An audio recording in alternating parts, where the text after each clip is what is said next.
Clara Ashford's knees hit the frozen ground first.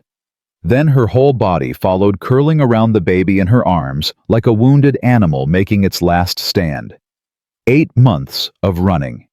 8 months of slammed doors and spit-on faces. And now, on this God-forsaken crossroads in the Colorado mountains, her legs just quit. "Mama's sorry," she choked into her daughter's blanket. "Mama tried so hard." The November wind screamed back at her, and Clara Ashford closed her eyes to die. But death wasn't done with her yet. If you want to know how this widow's fate unfolds, subscribe to my channel and stay with me until the very last word. Drop a comment telling me which city you're watching from. I love seeing how far these stories travel.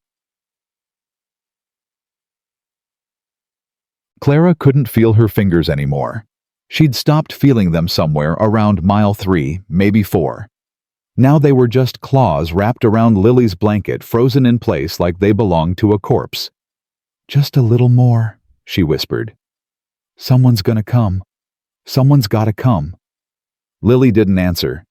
The baby had stopped crying 2 days ago. Too weak. Too hungry. Now she just made these small sounds like a kitten mewing, and each one cut through Clara worse than the wind ever could. The crossroads stretched out in 4 directions. North to Denver, where the sheriff had run her out at gunpoint. East to the mining camps where she'd lasted exactly 1 night before fleeing. South to nothing but wilderness and wolves. And west was ranching country. The kind of place where women alone disappeared and nobody asked questions. Clara laughed. It came out cracked and wrong. 4 roads, she said to no one. 4 roads, and not a single one wants me. She thought about Thomas, her husband. Dead 8 months now with a bullet in his chest and $37 in his pocket. That's what his life had been worth to the men who robbed that train. $37. And somehow the whole town had blamed her. "Should have kept him home that morning," old Mrs. Patterson had said at the funeral, loud enough for Clara to hear. "Bad luck, woman. Everyone knows it." Clara had wanted to scream, wanted to grab the old bat by her black dress and shake her until her teeth rattled. But she'd just stood there, 6 months pregnant and freshly widowed, while the whispers circled like vultures. Then Eleanor Ashford had delivered the killing blow, her mother-in-law. The woman who'd smiled at Clara's wedding and called her daughter.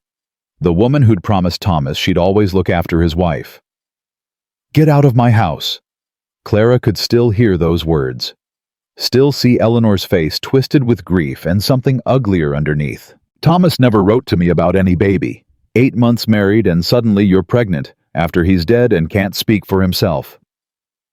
Eleanor had grabbed Clara's arm hard enough to bruise. "Whose bastard is that in your belly, girl, because it sure ain't my son's." "It is," Clara had begged. "Eleanor, I swear to God. Don't you speak God's name in my presence." Eleanor's nails had dug into Clara's skin. Get out and never come back. I'll see you hang before I let you steal my son's inheritance with your whore's child." Clara had left with nothing, the clothes on her back, a few dollars she'd hidden in her shoe, and a baby growing inside her that nobody believed was legitimate. She'd been running ever since. Now her running was done. "I'm sorry, little one." Clara pressed her cracked lips to Lily's forehead. The baby's skin was cold. Too cold. "Mama did everything she could. I swear I did." The wind howled. The snow kept falling, and Clara Ashford let her eyes close. The sound of hoofbeats came from somewhere far away. Clara didn't open her eyes. She'd learned better than to hope. Hope was just disappointment that hadn't caught up yet. But the hoofbeats got louder, closer. Then they stopped. "Hell's bells!" A man's voice, deep and rough like boots scraping over gravel. Clara forced her eyes open. A shape loomed above her. Tall, broad-shouldered, sitting on a black horse that had to be 16 hands high. She couldn't see his face, just the dark outline of a hat and the glint of something metal at his hip. "You alive down there?" Clara tried to speak. Her lips wouldn't work right. She managed a nod. "That a baby you're holding?" Another nod. "Christ almighty." The man swung down from his horse in one motion. His boots crunched through the frozen snow as he moved toward her. "How long you been out here?" Clara's mouth worked. Nothing came out but a croak. The man knelt beside her, and she finally saw his face. He was older, maybe 45, maybe more. Hard to tell out here where the land aged men fast. His jaw was square under a salt and pepper beard, and a scar ran from his left temple down to his cheekbone. The kind of scar that came from a knife or a bayonet, not an accident. But his eyes stopped her cold. Gray, pale as winter sky, and looking at her like she was actually there. Like she was actually human. She'd forgotten what that felt like. "Can you stand?" he asked. Don't think so." "When'd you eat last?" Clara tried to remember. The days blurred together. "Don't know." The man's jaw tightened. He pulled off his heavy canvas coat and wrapped it around her shoulders before she could protest. "I'm taking you to my place," he said. 2 hours west. You got a problem with that?" "I ain't got nothing to pay you with." "Did I ask for payment?" Clara stared at him. "Mister, you don't know me. You don't know what people say about me." "Don't much care what people say about anybody." He reached for Lily, and Clara flinched back instinctively. He stopped, waited. "I ain't gonna hurt her. Just need to check if she's breathing proper." Clara hesitated. Then slowly she let him pull back the blanket. Lily's face was pale. Too pale. But her eyes fluttered open, and she made that small mewing sound. Something crossed the man's face. Pain, maybe. Or recognition of a different kind. "She's cold," he said. "But she's fighting. Tough little thing. She gets that from her father." "Where's her father?" "Dead." The man nodded once like that was all the information he needed. He stood and lifted Clara like she weighed nothing at all. Baby and all wrapped in his coat that smelled like leather and wood smoke and something else. Something alive. "Name's Samuel Thornton," he said, carrying her toward his horse. "Most folks call me Sam." "Clara Ashford. And this is Lily." "Well, Clara Ashford." Sam set her on the horse's back, then swung up behind her. His arm came around her waist, solid and warm. "Let's get you somewhere you ain't gonna freeze to death." They rode in silence for a while. Clara drifted in and out, her body finally giving up the fight now that someone else was doing the fighting. Sam's chest was warm against her back, his heartbeat steady. She couldn't remember the last time she'd felt another person's heartbeat. "You from back east?" His voice startled her awake. "What?" "Your accent. It ain't from around here." "Boston." Clara's throat was raw. "Originally, moved to Kansas when I married Thomas. Then he got the railroad job in Colorado, and we—" She stopped. "Doesn't matter now." "How'd he die?" "Train robbery, 8 months ago." Sam was quiet for a moment. "I heard about that. Bad business. They catch the men who did it." "No, they caught me instead." She felt him tense behind her. "What's that mean?" "Means the whole town decided I was bad luck. Means my mother-in-law told everyone Lily ain't Thomas's baby. Means I got run out of every place I tried to stop." Clara laughed bitterly. "You sure you want me in your house, Mr. Thornton? I got a reputation for bringing trouble." "Sam." "What?" "Call me Sam. And I've had enough trouble in my life that a little more won't make much difference." Clara turned her head slightly, trying to see his face. "That scar. The war. Mexico. Long time ago. You don't look old enough for the Mexican War." "I was 16 when I enlisted. Lied about my age." Sam's arm tightened around her waist as the horse navigated a steep incline. Did a lot of things I ain't proud of in those years. Killing men for land that wasn't ours to take. Is that why you're helping me, Guilt? The question hung in the air between them. Sam didn't answer right away. Maybe, he said finally. Maybe I just don't like seeing people die when I can do something about it. Maybe I'm tired of this house being so damn quiet. He paused. Maybe it don't matter why. Clara faced forward again, pulling Lily closer against her chest. The baby had fallen asleep, her breathing shallow but steady. You got a wife waiting at home. Had one, Margaret. She died 3 years ago. I'm sorry. So am I. The words sat between them heavy with shared understanding. Two people who knew exactly what it meant to lose everything that mattered. What happened to her? Clara asked after another mile of silence. Your wife, if you don't mind me asking. Yellow fever. Sam's voice was flat, controlled. Swept through the territory that summer. Took her and our boy both. Clara's heart clenched. You had a son? Daniel. He was 7. Sam's arm shifted against her waist. He got sick first. Margaret wouldn't leave his side, wouldn't let anyone else nurse him. By the time he passed, she was already burning up with fever herself. Were you there? No. The single word carried more pain than a scream ever could. I was checking cattle in the north pasture, 2 days' ride. By the time I got word and made it back. He stopped. They were already in the ground. Clara didn't offer empty condolences. She knew how worthless those were. That's why you stopped for me, she said instead. Isn't it? Because you couldn't save them. Sam was silent for a long moment. I came home to a quiet house, he said finally.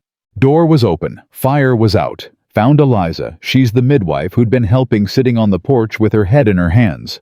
Couldn't even speak, just pointed at the 2 fresh graves behind the barn. Clara felt tears burning behind her eyes. Not for herself this time. For this stranger who'd pulled her out of the snow. I can't change what happened, Sam continued. Can't bring them back. Can't undo the choices I made. His voice hardened. But I can make damn sure you and that baby don't die on a frozen road while I've got a warm fire sitting empty. That much is in my power.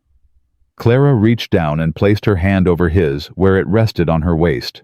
Just for a moment. Just long enough to let him know she understood. Thank you, she said quietly. Don't thank me yet. You ain't seen the state of my house. The ranch emerged from the darkness like something out of a dream. Clara blinked, certain she was seeing things. The main house was 2 stories of solid pine logs, with a porch running the whole front length and smoke curling from a stone chimney. A barn stood nearby, big enough for a dozen horses. Outbuildings scattered around a blacksmith's forge, what looked like a bunkhouse storage sheds. This is yours, she breathed. Built most of it myself after the war. Had help with the big stuff. Sam guided the horse toward the barn.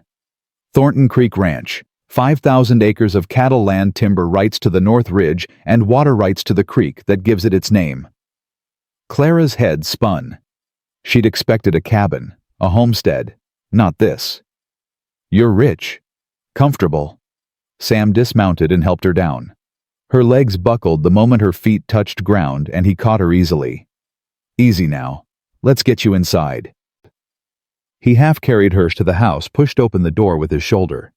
The interior hit Clara like a fist to the chest. Everything was clean. Maintained. But frozen somehow like a photograph of a life that had stopped. A woman's shawl hung by the door covered in dust. 2 china plates sat on a shelf, one worn from use, one pristine and untouched. A rocking chair faced the fireplace, positioned just right for someone who would never sit in it again. Clara recognized this house. She'd lived in one just like it for the past 8 months. A shrine to a dead woman. It ain't much, Sam said, guiding her toward a chair by the cold fireplace. It's everything, Clara whispered. Sam paused, looking down at her. Something flickered in those gray eyes. Then he turned away, moving to build a fire with quick, efficient movements. I'll get water heating. When's the last time that baby ate proper? Yesterday morning. She's been too weak to nurse much. Sam's hand stilled on the kindling, just for a second. Then he struck a match and flames caught. Get yourself warm. I'll bring food. You eat first, then feed her. Sam, don't argue with me, Mrs. Ashford. He stood brushing off his knees. You're in my house now. That means you do what I say. Clara's chin came up. And if I don't? For the first time, something like a smile tugged at the corner of Sam's mouth. Then I reckon we're gonna have ourselves a problem. The soup was simple. Beef and vegetables, nothing fancy. But to Clara, it tasted like salvation. She ate 3 bowls while Sam watched from across the room, pretending to clean his rifle, but not fooling anyone. Lily had woken and nursed eagerly the first real feeding in days, and now slept peacefully in a basket Sam had produced from somewhere. Where'd you get the baby things? Clara asked, wiping her mouth with the back of her hand. Sam's hands stopped moving on the rifle. They were Daniel's, been sitting in the attic for 3 years. Oh. Clara set down her spoon. I didn't mean you don't have to. Baby needs a basket. I got a basket. Ain't no sense letting it rot when someone can use it. Sam's voice was gruff, but she heard what he wasn't saying underneath. There's more stuff up there. Clothes Margaret made that Daniel outgrew. Blankets. Whatever you need. Clara's eyes burned. Why are you doing this? Really? Already told you. You told me why you stopped on the road. You didn't tell me why you're giving me dead children's things like it's nothing. Sam set down the rifle, stood, walked to the window and stared out at the darkness. You see that hill out there east of the barn? Clara looked. She could barely make out a gentle rise covered in snow. That's where they're buried. Margaret and Daniel. I dug those graves myself. Took me 3 days because I kept having to stop and... His voice broke. Just barely. Just enough. I see that hill every morning when I wake up. Every night before I go to sleep. I've been looking at it for 3 years. Sam, you know what I've learned in 3 years of looking at that hill? He turned to face her. I learned that the dead don't care if their things get used. They don't care if someone else wears their clothes or sleeps in their bed or sits in their chair. They're gone. They ain't coming back no matter how much we wish different. He crossed the room, stopping in front of her. But the living still need help. And I reckon I've spent long enough tending graves when there's people right in front of me who need tending. Clara looked up at him. This hard, scarred man who'd pulled her out of the snow, who'd opened his home to a stranger, who was offering her pieces of his dead family like they were gifts instead of weights. I don't know how to thank you, she said. Don't want thanks. Sam turned away, moving toward the kitchen. Want you to stay. Through the winter at least. Place needs a woman's touch, and I ain't got the first idea how to keep house proper. I'll pay fair wages for the work. Clara's breath caught. You're offering me a job. I'm offering you a roof over your head and food in your belly. Call it what you want. People will talk. A woman living alone with a man she ain't married to. Let them talk. You don't understand. Clara stood swaying slightly. The whispers follow me everywhere. They'll come here too. They'll say I'm your whore, that I'm after your money, that I'm... Mrs. Ashford. Sam's voice cut through her panic like a blade. I've been shot twice, stabbed 3 times, and spent 2 years fighting a war we had no business fighting. I've buried my wife and my son and most of my faith in humanity. He stepped closer. You think I give a damn what people whisper? Clara stared at him. Don't you? I care about 2 things in this world. Whether my cattle are fed and whether the people under my roof are safe. He held her gaze. Everything else is just noise. The fire crackled in the silence. Lily made a small sound in her basket. Clara felt something shifting inside her chest, something that had been locked away for 8 long months. All right, she heard herself say. Until spring. Sam nodded. I'll show you to your room." The room was small. A narrow bed, a dresser, a window overlooking the barn. The faint scent of lavender hung in the air. Margaret's, Clara guessed. Everything about this house was Margaret's. This was her sewing room, Sam said from the doorway. She spent most of her afternoons in here. Clara turned slowly, taking it in. "I feel like I'm stepping into someone else's life." "You are." Sam's voice was matter-of-fact. "Question is whether you're going to let that stop you." Clara looked at him, really looked, at the lines around his eyes, the gray in his beard, the way he held himself like he was bracing for a blow that might never come. "You miss her," she said. "Every damn day." "Does it ever get better?" Sam was quiet for a long moment. "No," he said finally. "But it gets different. The missing becomes part of you, like that scar on my face. You stop noticing it's there mostly. Then something reminds you, and it's like getting cut all over again." Clara thought about Thomas, about the way he used to kiss her forehead every morning, about the sound of his laugh. "Yeah," she whispered. "I know exactly what you mean." Sam nodded like that was all that needed saying. "Get some sleep. Morning comes early on a ranch." He turned to leave. "Sam." He stopped. "I ain't cursed. Whatever people say. My husband died because some men wanted $37 more than they wanted to let him live.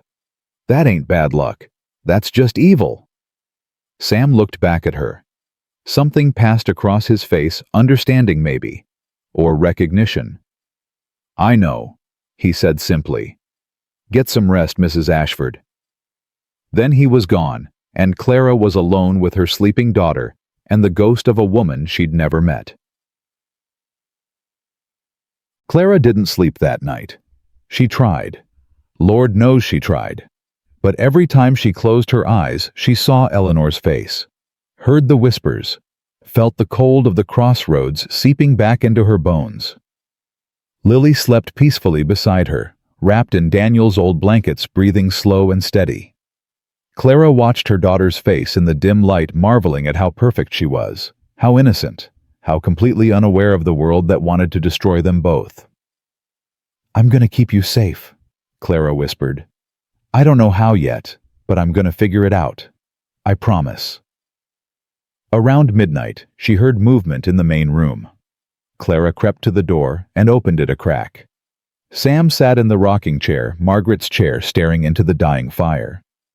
He didn't move, didn't speak, just sat there, his hands loose on the armrests, his face carved from stone. He was keeping vigil. Clara realized it with a sudden sharp clarity. This was what he did every night.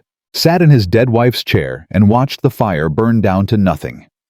She almost went to him, almost opened the door and crossed the room and put her hand on his shoulder. But something stopped her. This grief was his private and sacred. She had no right to intrude. Instead, she closed the door silently and returned to her bed. They were two strangers in a house built for a family that no longer existed. Two broken people with nothing left but their damage and a thin thread of hope that maybe things could be different. Clara lay awake until dawn, listening to the creak of the rocking chair through the thin walls. Morning came gray and cold.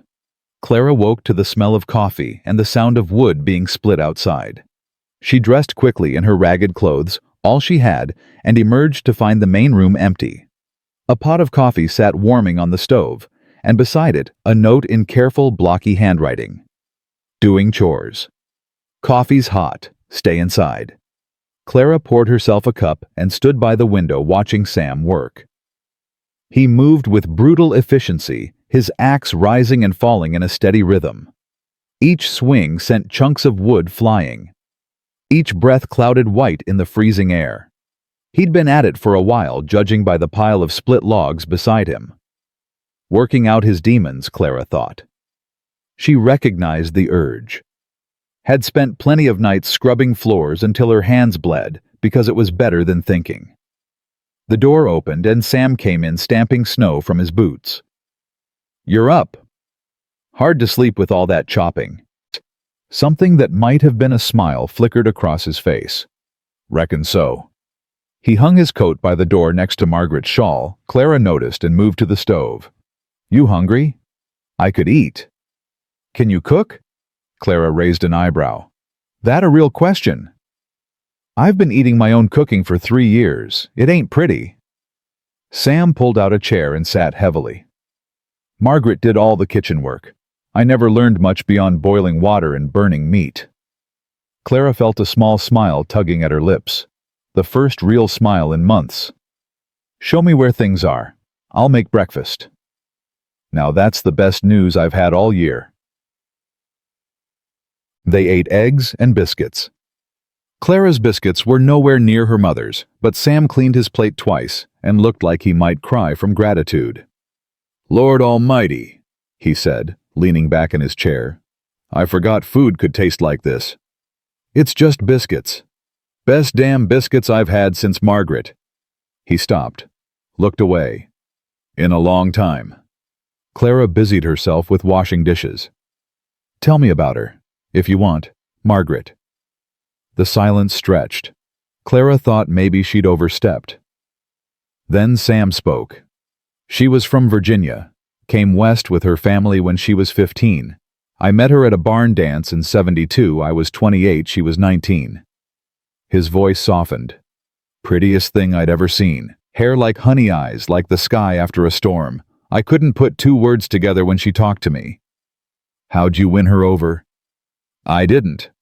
Sam chuckled low and rough. She won me, walked right up to me at that dance and said, You're Sam Thornton, aren't you? The one who built that ranch up at Thornton Creek. I said yes. She said, I'm going to marry you someday. Just like that. Like it was already decided. Clara turned from the dishes, smiling despite herself. And you believed her? Didn't have a choice. Margaret never said anything she didn't mean. Sam's eyes were distant. We were married 3 months later, built this house together, had Daniel 2 years after that. He paused. 11 years. That's all we got. 11 years and then she was gone. That's more than some people get. Yeah. Sam looked at her. How long were you married? 8 months. Clara dried her hands on a cloth. Thomas and I knew each other 6 weeks before the wedding. My father didn't approve, said I was too young, said Thomas didn't have enough money, but I didn't care. I loved him. She swallowed hard. We were just getting started, you know, making plans, talking about children, about the future. Then the robbery happened, and all those plans just... She made a gesture like something scattering to the wind. 8 months, Sam repeated. That ain't fair. No, it ain't. Clara met his eyes. But neither is 11 years. Neither is 7. Fair don't exist out here, does it? No, ma'am, it don't. They looked at each other across the kitchen, 2 strangers bound by the same cruel arithmetic of loss. Lily's cry broke the moment. Clara moved to pick up her daughter, grateful for the interruption. Some conversations cut too close to the bone. I need to wash some of her things, Clara said, not quite meeting Sam's eyes. She's only got the 1 set of clothes. There's a wash tub in the back. Water pumps just outside the door. Sam stood reaching for his coat. I've got to ride out and check the fence line. Back before dark. Sam. He paused at the door. Be careful. Something flickered in his eyes. Surprise, maybe. Or something warmer. Always am, he said. And then he was gone. Clara spent the day learning the house. She washed Lily's clothes and hung them by the fire. She scrubbed the kitchen until it shone. She swept the floors and beat the rugs and organized the pantry, which had been in chaos. All the while, she cataloged the evidence of Margaret's life. The recipe book tucked in a drawer filled with careful handwriting. The quilt on Sam's bed hand-stitched with tiny, perfect squares. The Bible on the mantel, its spine cracked from use. The china plates still sitting on their shelf, like they were waiting for a family to gather. Clara picked up one of the worn plates, turning it in her hands. "I hope you don't mind," she said aloud, to the empty room, to the ghost that surely lingered here. "I ain't trying to replace you, just trying to survive." No answer came. Of course it didn't. The dead didn't talk back.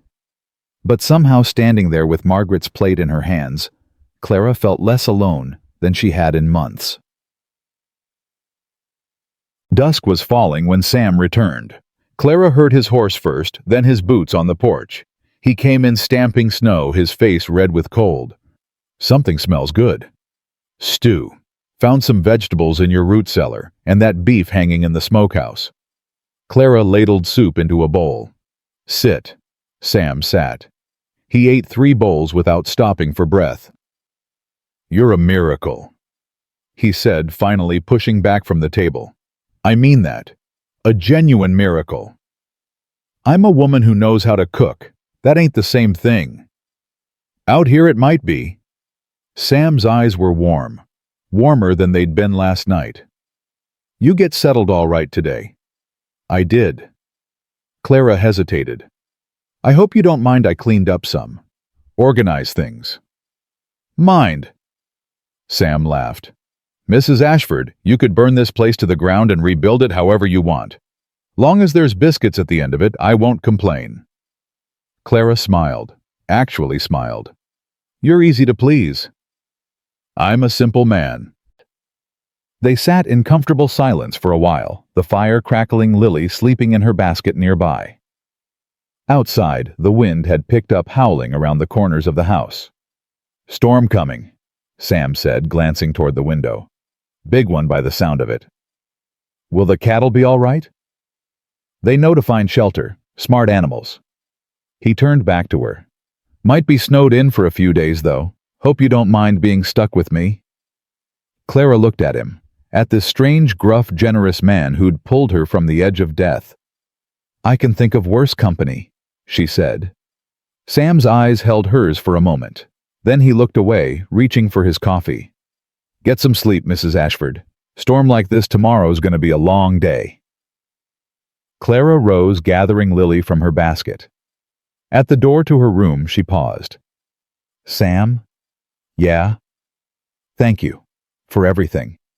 I know I already said it, but I mean it." Sam nodded slowly. "You're welcome, Clara."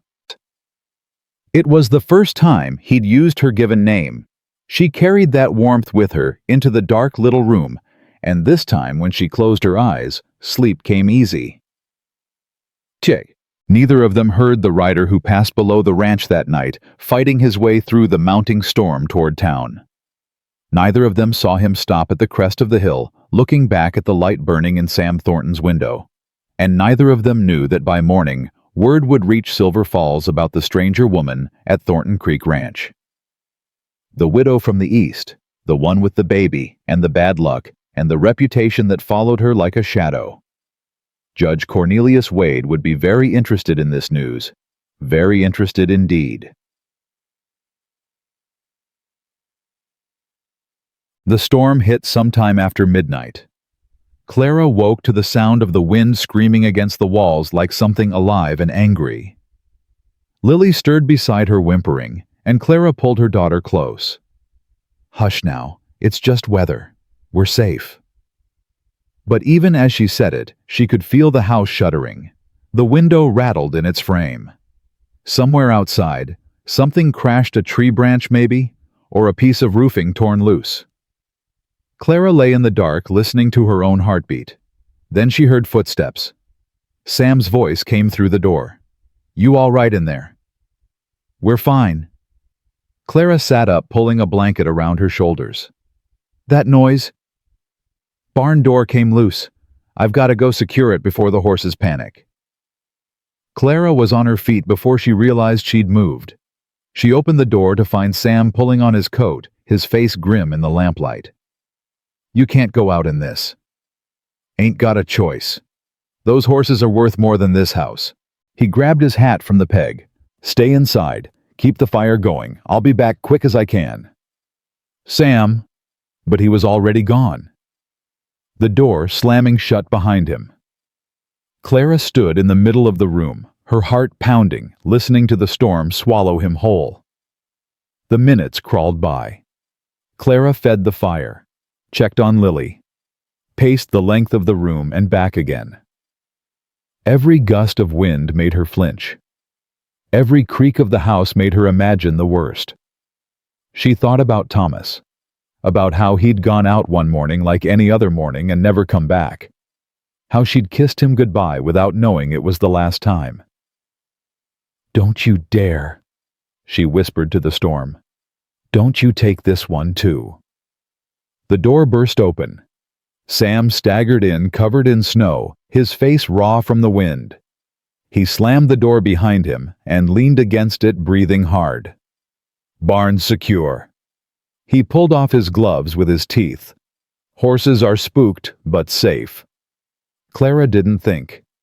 She just moved, crossed the room in 3 steps and wrapped her arms around him. Sam went rigid. For one terrible moment, Clara thought she'd made a mistake. Then his arms came around her, slow and uncertain, like he'd forgotten how. "Hey now." His voice was rough. "I'm fine. Just a little cold." "You scared me." Clara's face was pressed against his chest. She could feel his heart pounding. "Don't do that again." "Can't promise that. Ranch work don't stop for storms." Clara pulled back, suddenly aware of what she'd done. "I'm sorry. I shouldn't have—" "Don't apologize." Sam's eyes were strange, soft in a way she hadn't seen before. "Been a long time since anyone worried about me coming home." They stood there too close, the fire crackling behind them and the storm raging outside. Clara could feel the cold radiating off his clothes, could see the ice crystals melting in his beard. "You need to get warm," she said, stepping back. "I'll make coffee." "Clara." She stopped. "Thank you for worrying." Clara didn't trust herself to speak. She just nodded and fled to the kitchen. The storm lasted 3 days. 3 days of being trapped together in that house while the snow piled up past the windows. 3 days of shared meals and careful conversations and silences that grew more comfortable with each passing hour. Clara learned things about Sam. Small things mostly. The way he took his coffee black, no sugar. The way he hummed when he thought no one was listening, old hymns his mother had taught him. The way his hands never stopped moving, always finding something to fix or build or clean. He learned things about her too. That she'd been a school teacher before she married Thomas. That her father had wanted her to be a doctor like him, but the medical schools wouldn't accept women. That she could recite Shakespeare from memory and curse in French when she was angry. French. Sam had raised an eyebrow at that. Where'd a Boston girl learn French cursing? My grandmother was from New Orleans. She taught me all the important words. Such as, Clara told him. Sam laughed so hard he nearly choked on his coffee. It was the first time she'd heard him really laugh. The sound cracked something open in her chest. On the second day, Lily took her first steps. Clara had set her down on the rug by the fire, surrounded by pillows in case she toppled. The baby had been pulling herself up on furniture for weeks, but always falling before she got anywhere. This time was different. Lily grabbed the edge of Sam's chair, hauled herself upright, and just walked. 3 wobbling steps toward Clara before her legs gave out. "Sam?" Clara scooped Lily up, tears streaming down her face. "Did you see that she walked?" Sam was already there, kneeling beside them. "I saw." His voice was thick. "I saw Clara." Lily reached for him, babbling happily. Without thinking, Clara handed her over. Sam held the baby like she was made of glass. "Hey there, little one. Look at you. Walking like you own the place." Lily grabbed his beard and tugged. Sam winced, but didn't pull away. "She likes you," Clara said softly. "She's got bad taste in men." "No." Clara watched them together, this rough, scarred rancher cradling her daughter like she was precious. "I don't think she does." Sam looked up. Their eyes met. Something passed between them, unspoken but undeniable. Then Lily yanked his beard again, and the moment shattered into laughter.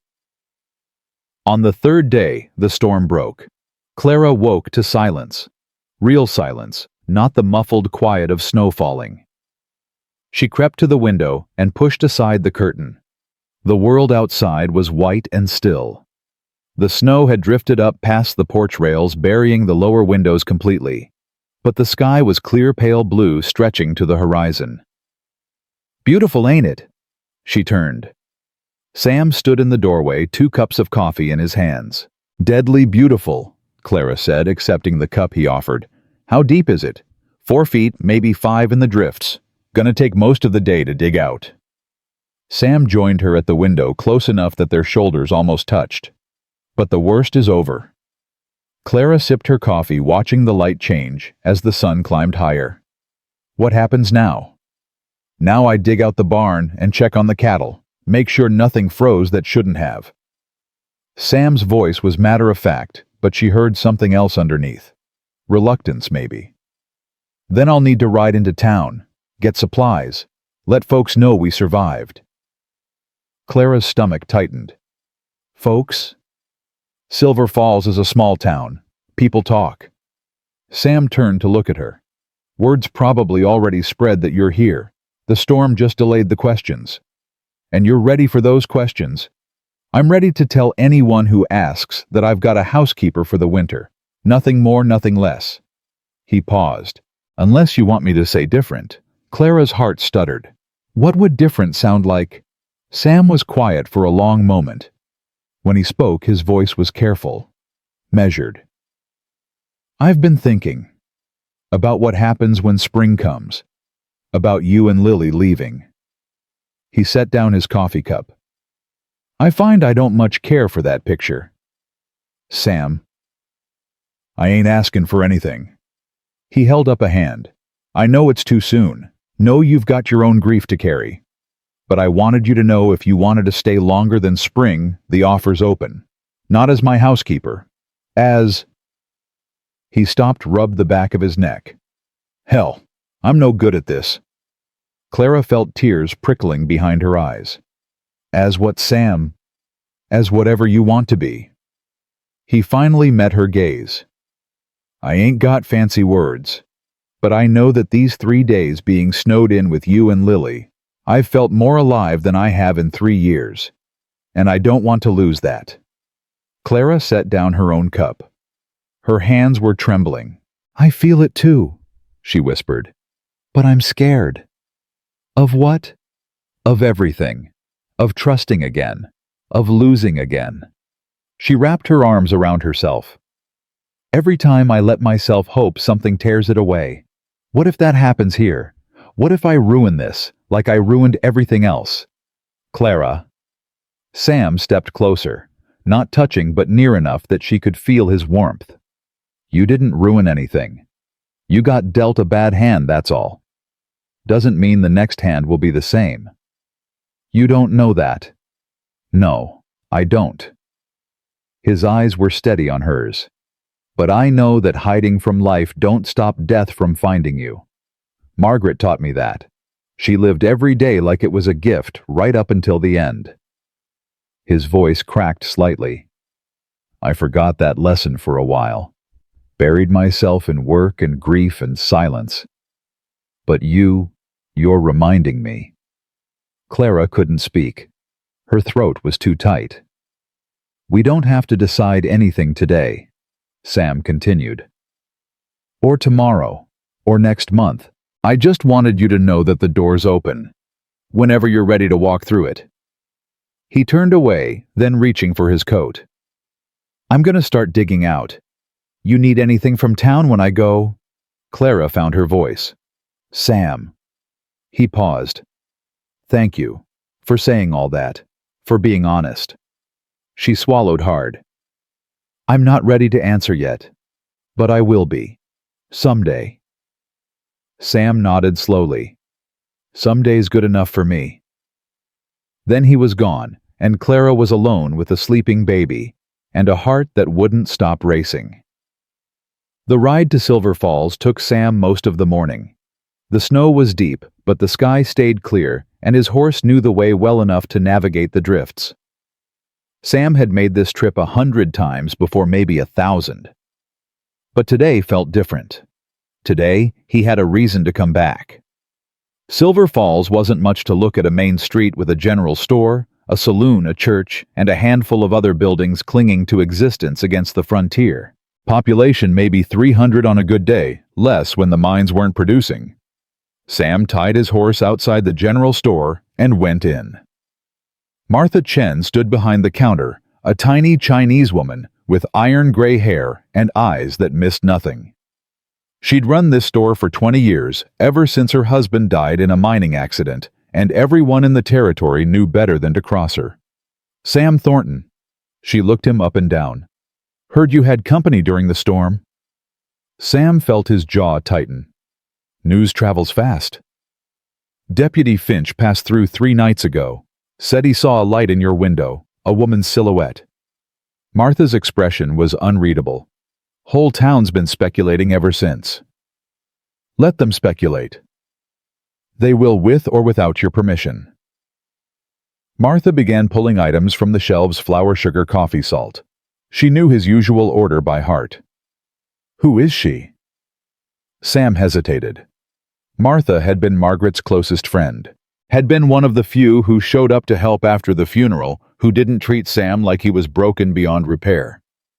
"Her name's Clara Ashford, widow from back east. I found her half frozen at the crossroads with her baby." Martha's hands stilled. The crossroads. She would have died if I'd left her there. "So you brought her home?" It wasn't a question. Martha resumed packing his supplies. "And now she's staying. Through the winter, maybe longer." Martha looked at him then, really looked in that way she had that made him feel like she could see right through his skin to whatever was underneath. "You're different," she said finally. "Something in your eyes. I haven't seen that in a long time." "Martha, don't explain yourself to me, Sam Thornton. You don't owe me anything." She tied off the supply bundle and pushed it across the counter. "But be careful. There's talk. Not just gossip, real talk. Judge Wade's been asking questions about you. About your ranch." Sam's blood went cold. "Wade? What kind of questions?" "The kind that usually end with someone losing their land." Martha's voice dropped. "He's been buying up properties all over the territory. Anyone with debt, anyone with trouble, he finds a way to take what's theirs. Legal-like, but just barely. I don't have debt. Maybe not. But you've got something he wants." Martha glanced around the empty store, then leaned closer. "That water rights claim of yours. The one that controls Thornton Creek. Wade's been trying to get his hands on it for years. With your wife gone and no heir. I've got an heir." The words came out before Sam could stop them. Martha's eyebrows rose. "The baby," Sam said quietly. "Lily. I'm going to adopt her. Make her legal." Martha stared at him. "Sam, I know what I'm doing. Do you—" Her voice was gentle but firm. "You've known this woman, what, a week? Long enough to know she's good. Long enough to know that little girl deserves better than what the world's given her so far." Sam picked up the supplies. "Long enough to know I don't want to be alone anymore." Martha was quiet for a long moment. Then she reached out and patted his weathered hand. "Margaret would approve," she said softly. "She always did say you needed someone to take care of. Margaret was smarter than me about most things." "About everything." Martha almost smiled. "Go home, Sam. Take care of your women. But watch your back around Wade. That man's got snake eyes and a devil's patience." Sam nodded and headed for the door. "Sam," he turned. "Bring her to church on Sunday. Let folks see she's respectable." Martha's expression was shrewd.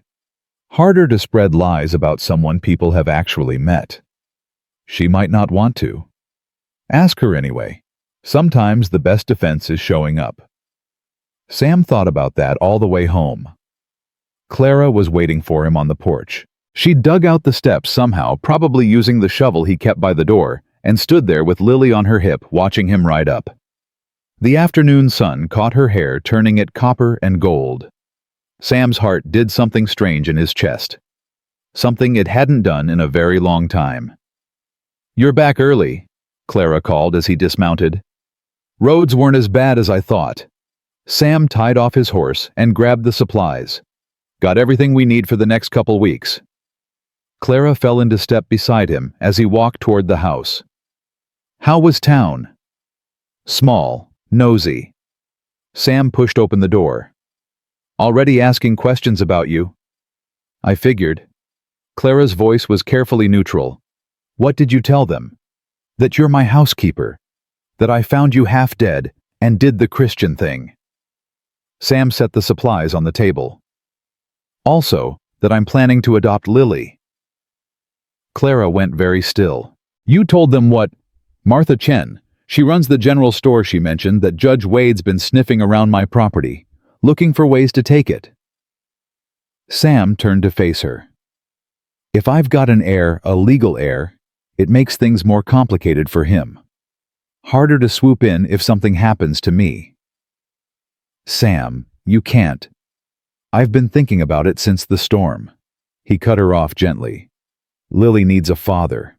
A real one, not just someone who gives her a place to sleep.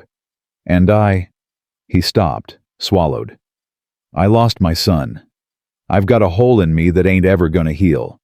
But maybe I can make room for someone else in there, if you'll let me." Clara's eyes were wet. "You barely know us." "I know enough." Sam stepped closer. "I know that little girl's got more fight in her than half the men in this territory. I know her mama's brave and smart and kind, even when the world's given her every reason not to be." He reached out, slowly touched Clara's cheek. "I know I haven't felt this way since Margaret and I thought that part of me was dead forever." A tear slipped down Clara's face. "What way?" "Like I've got something worth protecting again." Clara closed her eyes. "Sam, you don't have to answer now, about any of it."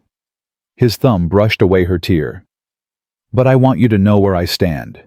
No secrets, no games, just truth." When Clara opened her eyes, something had changed in them. The fear was still there, but underneath it was something else. Something that looked almost like hope.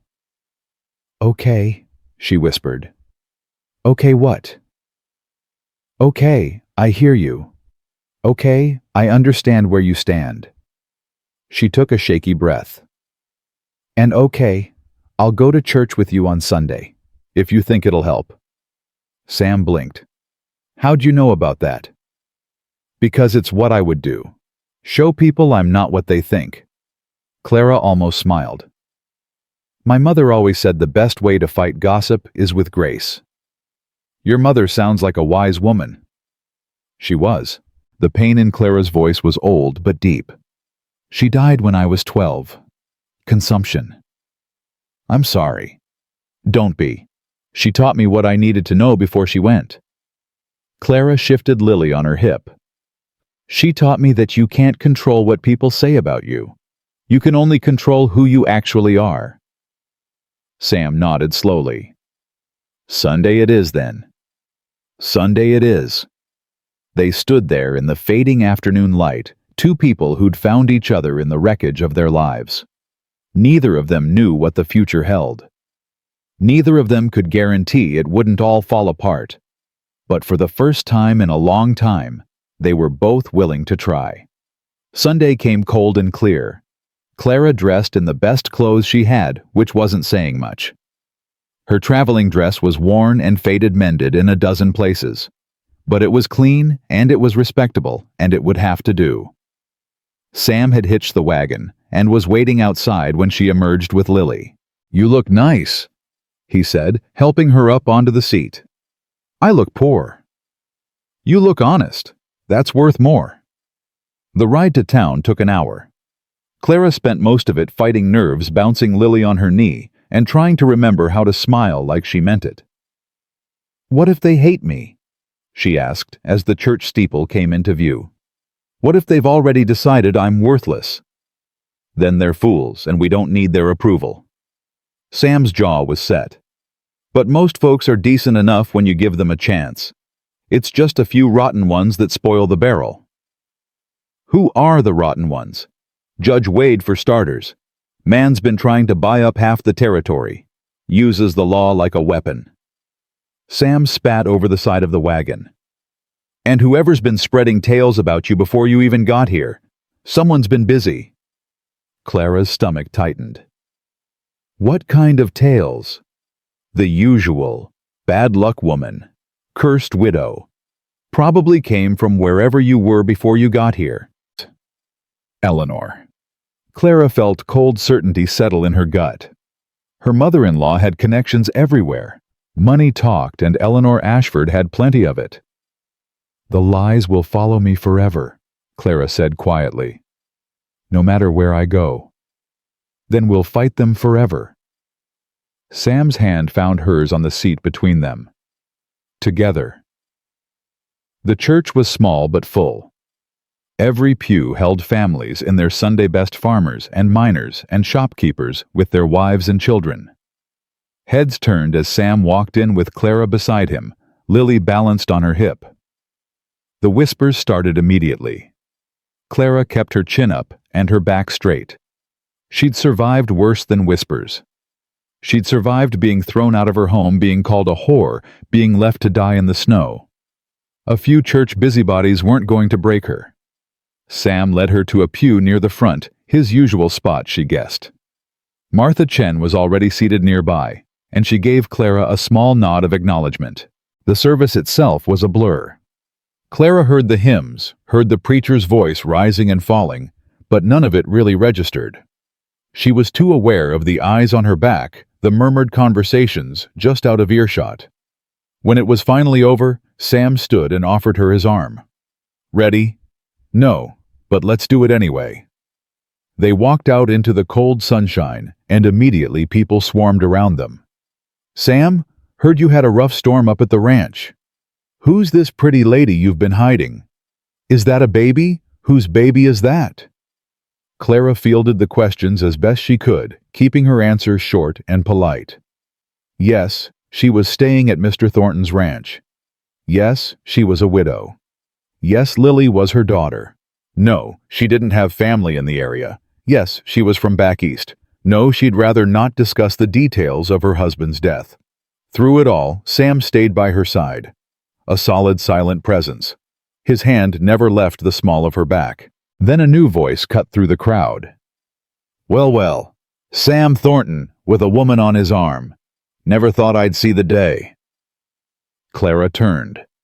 A man was approaching, tall and thin, with a face like a hatchet, and eyes that made her skin crawl. He wore a fine suit, too fine for a frontier church, and carried himself like he owned everything he looked at. Wade. Sam's voice went flat, cold. Didn't expect to see you at services. A man can find religion, can't he? Wade's smile didn't reach his eyes. And who is this lovely creature? Mrs. Clara Ashford. Clara met his gaze directly. And you are Judge Cornelius Wade, at your service. He took her hand before she could stop him, pressing his lips to her knuckles. I've heard so much about you, Mrs. Ashford, the mysterious woman at Thornton Creek. Nothing mysterious about me, just a widow trying to survive. Aren't we all? Wade's eyes flickered to Lily. And this must be the child, Thomas Ashford's daughter, if the rumors are true. Clara's blood turned to ice. How do you know my husband's name? I make it my business to know things, Mrs. Ashford. Wade's smile widened. A judge must be informed about the people in his territory, especially ones with, shall we say, complicated histories. Clara's history ain't none of your concern. Sam stepped forward, putting himself between them. And neither is mine. Everything in this territory is my concern, Sam. You know that. Wade straightened his coat. I do hope you'll both be careful. The frontier is a dangerous place for people without protection. We don't need your kind of protection. Everyone needs protection eventually. Wade tipped his hat. Mrs. Ashford, a pleasure. I'm sure we'll be seeing each other again. He walked away, and Clara finally let herself breathe. "That's Wade," she whispered. "That's him. He knows things about me, about Thomas. He knows things about everyone." Sam's jaw was tight. "It's how he operates. Digs up dirt, uses it as leverage." Clara watched Wade's retreating back, her heart hammering. "What does he want with us?" "My land, my water rights, maybe more." Sam turned to face her. "But I won't let him have any of it. Not the ranch, not the creek, and sure as hell not you." Clara looked up at him. At this man who'd saved her life and opened his home and stood beside her against an enemy he'd barely begun to explain. "I believe you," she said, and for the first time since Thomas died she actually meant it. The days after church were quiet, but Clara could feel the storm building beneath the surface.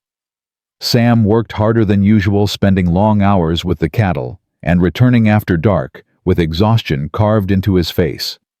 He didn't talk about Wade, didn't mention the encounter at all.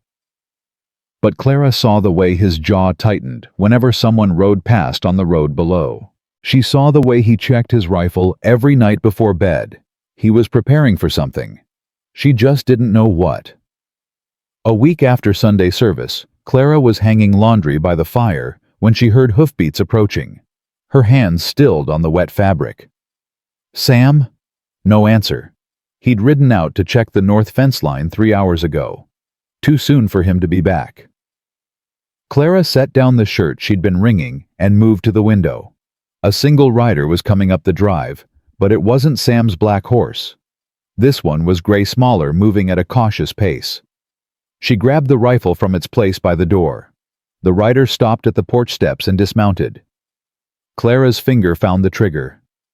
"Mrs. Ashford." A woman's voice. Clara blinked, adjusting her grip on the rifle. "Who's asking?" "My name is Eliza Crowfeather. Martha Chen sent me." The woman stepped into view, and Clara's breath caught. She was old, 60 at least, maybe more, with iron gray hair braided down her back and skin the color of worn leather.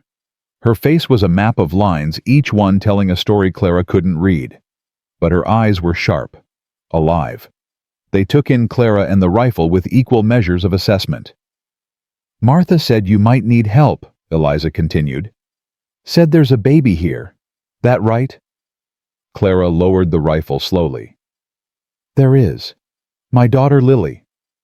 Mind if I come in cold out here for an old woman's bones?" Clara hesitated, but something about Eliza's steady gaze made her step back and open the door wider. "Coffee's on the stove." "That'll do nicely." Inside, Eliza moved through the house like she'd been there before. She hung her coat on the peg by the door right next to Margaret's shawl and settled into a chair by the fire without being invited. "You've done good work here," she said, looking around. "Place feels alive again." "You knew Margaret. Delivered her baby." Eliza's voice was matter-of-fact. "Held her hand when she passed. Washed her body for burial." She accepted the coffee Clara offered. "I know this house better than most." Clara sank into the chair across from her. "Why are you here?" "Martha's worried. Says Judge Wade's been asking questions about you, about your husband, about that baby." Eliza's dark eyes fixed on Clara's face. "She thinks you might be in trouble. Are you?" Clara's throat tightened. "I don't know. Maybe. Tell me." So Clara told her. Everything. Thomas and the robbery. Eleanor's accusations. The whispers that followed her from town to town. Sam finding her at the crossroads. The storm. The church. Wade's smile that didn't reach his eyes. Eliza listened without interrupting. When Clara finished, the old woman was quiet for a long moment. "Wade's dangerous," she said finally. "More dangerous than you know. Sam said he wants the water rights. He wants more than that. He wants control. Over the land, over the people, over everything." Eliza set down her coffee cup. "I've watched him work for 15 years. He finds people's weaknesses and exploits them. He twists the law until it does what he wants. He's patient, like a spider." "What's his weakness?" Eliza's lips curved. Smart question. Most people don't think to ask that. I'm not most people. No, you're not. Eliza leaned forward. Wade's weakness is his pride. He thinks he's smarter than everyone else. Thinks nobody can touch him because he's got the law on his side. She paused. But the law works both ways, Mrs. Ashford, if you're smart enough to use it. I was a school teacher. I don't know anything about law. You know how to read. You know how to think. That's more than most folks around here. Eliza stood moving to the window. Wade's been buying up land all over the territory. Legal-like, but just barely. He finds people with debt, people with trouble, and he squeezes until they sell for pennies on the dollar. Sam doesn't have debt. No, but he's got you. Eliza turned to face her. A widow with a questionable reputation living alone with an unmarried man. That's ammunition, Mrs. Ashford. Wade can use that to damage Sam's standing in the community. Make people doubt him. Turn allies into enemies. Clara felt cold. So I am hurting him, just by being here. You could be, or you could be his greatest weapon. Eliza crossed the room and sat beside her. It depends on what you do next. What should I do? Marry him. Clara's breath caught. What? You heard me. Marry Sam Thornton. Make it legal. Make it proper. Make it so Wade can't use your reputation against either of you. Eliza's voice was calm, practical. I've seen the way he looks at you. The way you look at him. Don't tell me you haven't thought about it. Clara's face flushed. I've thought about a lot of things. Then stop thinking and start doing, before Wade does it for you. The door opened. Sam stepped in, stamping snow from his boots, and froze when he saw Eliza. Eliza. His voice was guarded. Didn't expect to see you. I imagine not. Eliza rose, gathering her coat. I was just leaving. Had some things to discuss with Mrs. Ashford. What kind of things? Women's things. Eliza smiled, but there was steel underneath. Nothing you need to worry about, yet. She was gone before Sam could respond, riding off down the drive on her gray horse. Sam watched her go, then turned to Clara. What did she really want? Clara met his eyes. She wanted to warn me about Wade. What about him?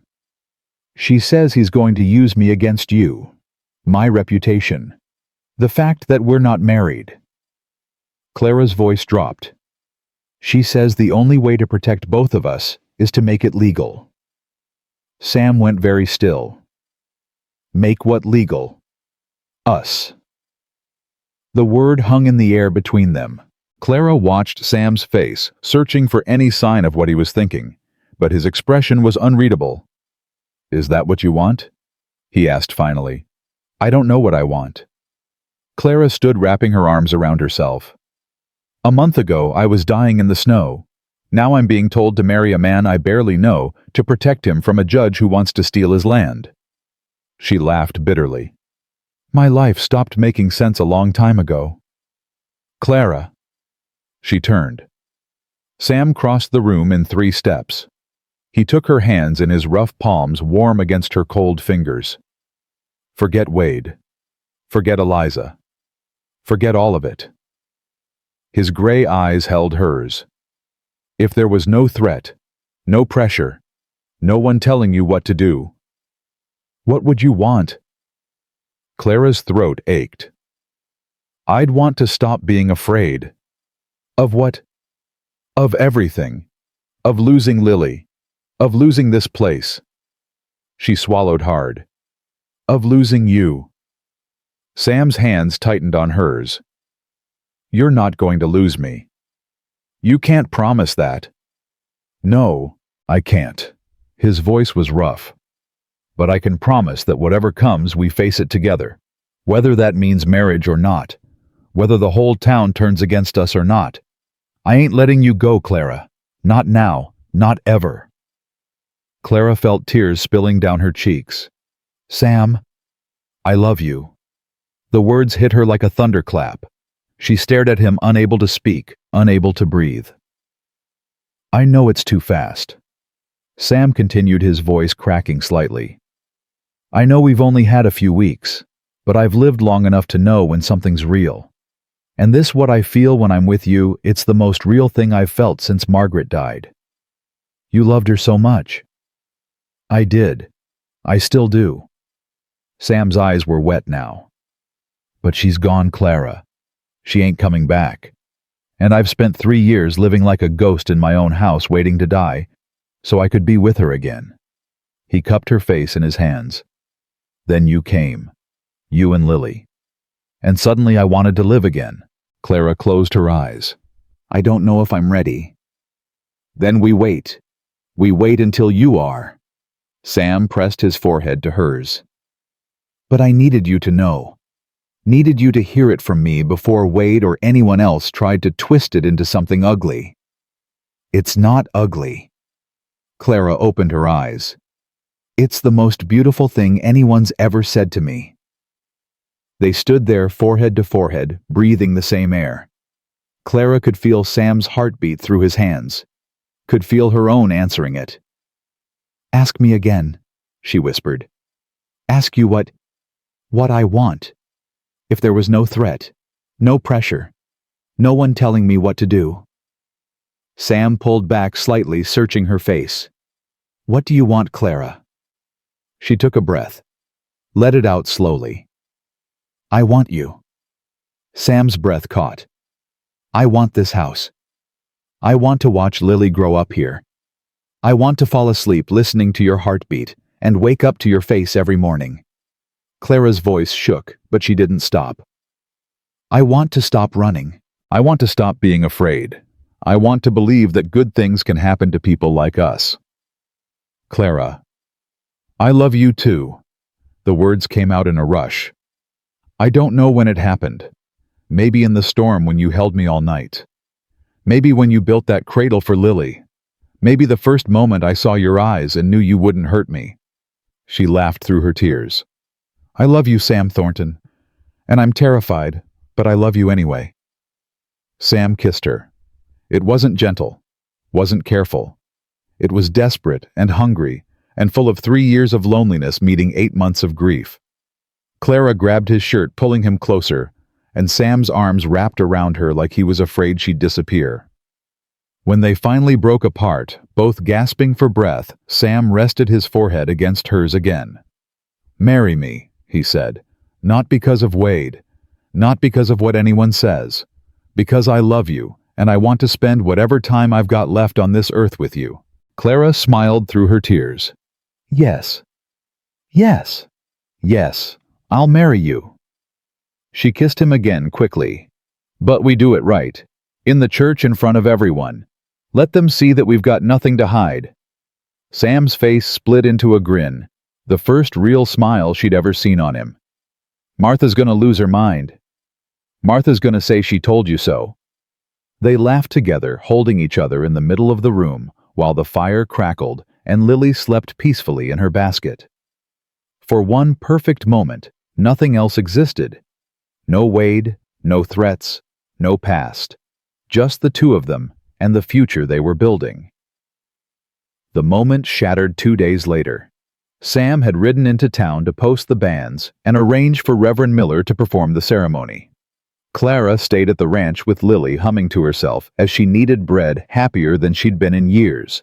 She didn't hear the horses until they were already in the yard. Mrs. Ashford. The voice was unfamiliar, male, official sounding. Clara wiped her hands on her apron and moved to the window. 3 men sat on horseback outside. 2 of them wore deputy badges. The third was Judge Cornelius Wade. Clara's blood turned to ice. She grabbed the rifle and opened the door, stepping onto the porch with the gun held across her body. Not aimed at anyone, but visible. "Can I help you, gentlemen?" Wade smiled that snake smile of his. "Mrs. Ashford, so good to see you again. Is Mr. Thornton at home?" "He's in town. Whatever business you've got, you can conduct with me." "I'm afraid that's not possible." Wade produced a folded paper from his coat. I have here a court order requiring Mr. Thornton to appear before the territorial magistrate regarding a dispute over his water rights. Failure to appear will result in default judgment against him." Clara's hands tightened on the rifle. "What kind of dispute?" "A claim has been filed asserting that Mr. Thornton's original survey was fraudulent, that the water rights he claims were actually purchased by another party prior to his filing." Wade's eyes glittered. "If the claim is upheld, he'll lose everything from the creek to the North Ridge." "That's impossible. Sam's had those rights for 20 years. 20 years of possession doesn't matter if the original claim was invalid." Wade tucked the paper back into his coat. "The hearing is in 3 days. I suggest Mr. Thornton secure legal representation, although I doubt he'll find anyone willing to go against me in my own courtroom." He tipped his hat, still smiling that terrible smile. "Good day, Mrs. Ashford. Give Mr. Thornton my regards." They rode away, leaving Clara standing on the porch with shaking hands and a heart full of dread. Sam returned an hour later, whistling as he dismounted. The whistle died when he saw Clara's face. "What happened?" She told him. Every word Wade had said, every threat implied. Sam listened in silence, his expression growing darker with each sentence. "That son of a bitch," he said when she finished. "He's making his move. Can he do this? Can he really take your land? If he's got a friendly judge and he is the judge, he can do whatever he wants." Sam paced the length of the porch. "I need to see those original documents. Margaret was the one who filed all the paperwork back in '68. Everything should be in the desk." They spent the rest of the afternoon tearing through drawers and boxes, searching for the survey papers and deed filings that proved Sam's claim. Clara's organizational skills proved invaluable. She created systems, sorted documents by date, cross-referenced everything until a clear picture emerged. "Here." She held up a yellowed paper. "The original survey from 1868, signed and witnessed. And here, another document. The filing receipt from the territorial office, dated March 15th, 1868. Sam took both papers, studying them. "This should be enough. If Wade's claiming someone filed before me, these prove otherwise." "But he's the judge, Sam. He can rule however he wants." "Not if I get these to the territorial governor. Helena's 3 days' ride, but if I leave tomorrow?" "That's exactly what he wants." Clara grabbed his arm. "Don't you see, he's trying to get you away from the ranch, away from me. He knows you'll go running off to Helena, and while you're gone—" She didn't finish. She didn't have to. Sam's face went pale. "He'll come after you. Or the ranch, or both." Clara's mind was racing. "We need another way, someone who can take these documents to Helena while you stay here." Everyone in Silver Falls is scared of Wade. They won't risk going against him. Clara thought of Eliza, of Martha, of the community that had watched her with suspicious eyes at church but hadn't turned away entirely. "Then we give them a reason to stop being scared," she said slowly. "We show them that Wade can be beaten, that his power isn't absolute." "How?" "The hearing. You said it's in 3 days." "That's right." "Then we use those 3 days." Clara's voice strengthened. "We find everyone Wade has hurt, every family he's squeezed, every rancher he's cheated. We get them to testify. We make this about more than just your water rights. We make it about Wade himself." Sam stared at her. "You want to take on a territorial judge in his own courtroom. I want to take on a bully who's been terrorizing good people for years." Clara lifted her chin. "I've spent 8 months running from bullies. I'm done running." "Clara, if this goes wrong, then it goes wrong, but at least we'll have tried." She took his hands. "You told me we'd face whatever comes together. Did you mean it?" Sam's jaw tightened. "You know I did." "Then let's face this, together." For a long moment, Sam just looked at her, at this woman who'd come into his life, half dead and desperate, and was now standing in front of him, ready to wage war against the most powerful man in the territory. "Margaret would have liked you," he said finally. Clara blinked. What? She had that same fire in her, that same stubborn refusal to quit. Sam pulled her close. I think she sent you to me. I really do. Clara pressed her face against his chest. Then let's not waste the gift. They started that night. Sam rode to Martha Chen's store while Clara stayed with Lily. Martha listened to everything, then nodded once. I know at least 6 families Wade has cheated. I'll talk to them tonight. Eliza arrived at dawn the next morning, having heard through whatever mysterious channels she used. She brought news of 3 more ranchers willing to speak out. Wade took my brother's land in '79, she said. Claimed it for back taxes that weren't even owed. My brother died 6 months later, broken and poor. I've been waiting 15 years for a chance to make that right. By the evening before the hearing, they had 11 witnesses. 11 people with stories of corruption and abuse. 11 voices ready to speak the truth no matter the cost. But Wade had his own preparations. Deputy Finch came to the ranch that night alone and nervous. I shouldn't be here, he said, standing on the porch and refusing to come inside. But I owe Sam. He helped my family when my father was sick. What do you know, Finch? Sam asked. Wade's brought in men from outside the territory. 3 of them, maybe 4. Hired guns. Finch's voice dropped. He's not planning to let this go to a fair hearing, Sam. He's planning to make sure you never make it to the courthouse. Clara's hand found Sam's in the darkness. Thank you, Sam said quietly, for warning us. I wish I could do more. Finch mounted his horse. Watch your back tomorrow, both of you. He disappeared into the night, leaving Sam and Clara alone with the knowledge that tomorrow might be their last day on Earth. Sam. Clara's voice was steady, but her heart was pounding. If something happens, nothing's going to happen. If it does, she turned to face him. Promise me you'll take care of Lily. Promise me she'll have a home no matter what. Sam cupped her face in his hands. I promise. But I'm also promising you that we're going to walk into that courthouse tomorrow, and we're going to walk out together. Wade doesn't get to win. Not this time. Clara kissed him, soft and slow and full of everything she couldn't say. I love you, she whispered. I love you too. Sam pulled her close. Now get some sleep. Tomorrow we fight. But neither of them slept that night. They sat together on the porch wrapped in blankets, watching the stars wheel overhead. 2 people who had found each other against impossible odds facing an uncertain dawn. Whatever came next, they would face it together, just like they'd promised. Dawn came cold and gray, painting the sky the color of old bruises. Clara dressed in silence, her fingers trembling as she buttoned her best dress. Lily was still sleeping in her basket, blissfully unaware of what the day would bring. Clara bent and kissed her daughter's forehead, breathing in that sweet baby smell. Mama's coming back, she whispered. I promise. Sam was already outside hitching the wagon.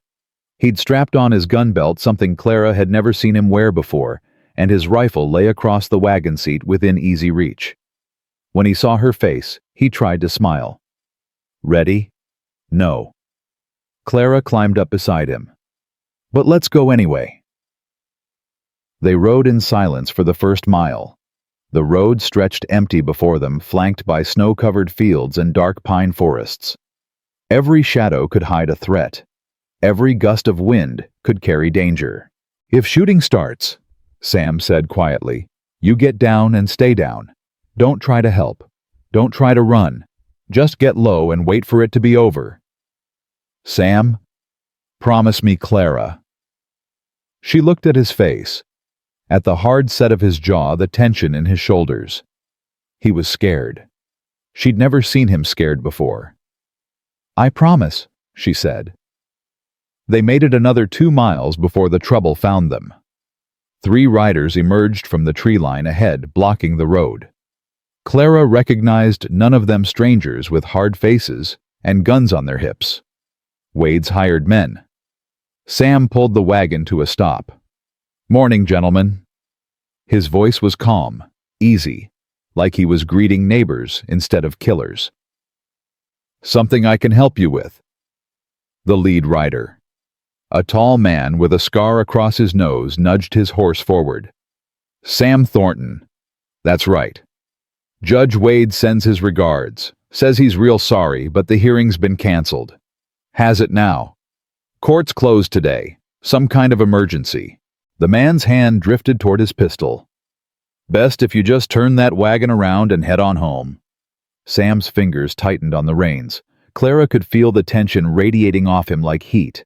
"And if I don't, then we've got a problem." The man smiled, showing teeth stained with tobacco. "And problems have a way of getting solved out here, permanently." Clara's heart was hammering against her ribs. She thought of Lily alone at the ranch with Martha watching over her. Thought of the life she and Sam had barely begun to build. Then she thought of every person who'd ever turned away from her. Every door that had slammed in her face. Every whisper and curse and accusation. No more. She stood up in the wagon. "You want a problem?" Her voice came out stronger than she expected. "I'll give you a problem." The riders stared at her. "My name is Clara Ashford. 8 months ago, my husband was murdered. Since then, I've been beaten, robbed, thrown out of every town I tried to stop in, and left to die in a blizzard with my baby daughter." She took a step forward, standing on the wagon's footboard. "I survived all of that. You think I'm scared of 3 men on horses?" The lead rider's smile faltered. "This ain't your business, lady." "The hell it ain't." Clara's hands were shaking, but her voice held steady. "That man sitting beside me saved my life. He gave me and my daughter a home when no one else would, and now some snake in a fancy suit is trying to take everything from him because he's too much of a coward to fight fair. Lady, I'm not finished." Clara took another step right to the edge of the wagon. "You boys have a choice. You can ride away right now and nobody gets hurt. Or you can try to stop us, and I swear to God Almighty, I will make it my life's mission to see every single one of you hang." Silence. The wind whistled through the pines. Then from behind them came the sound of more hoofbeats. Clara whirled. Her heart stopped. A dozen riders were coming up the road. Martha Chen was in the lead, her gray hair streaming behind her. Eliza rode beside her, along with faces Clara recognized from church. Farmers, miners, shopkeepers, all of them armed. "Morning, Sam." Martha pulled her horse up beside the wagon. "Thought you might need some company." Sam let out a breath Clara hadn't realized he was holding. "Martha, you beautiful woman." "Save the flattery." Martha turned her sharp eyes on Wade's hired men. "You boys still feel like causing trouble." The lead rider looked at his companions, looked at the armed crowd gathering behind the wagon, did some quick math. "This ain't over," he said. "No," Clara replied. "It ain't, but today it ends." The 3 riders wheeled their horses and disappeared back into the trees. Clara's knees went weak and she sat down hard on the wagon seat. "That," Sam said slowly, "was the bravest thing I've ever seen. That was the stupidest thing I've ever done." Clara's voice was shaking now. "I thought I was going to throw up." "You didn't. You stood up." Sam took her hand. "That's what matters." Martha brought her horse alongside. "We'd best keep moving. Wade's not going to be happy when his boys come back empty-handed." They rode into Silver Falls like an army.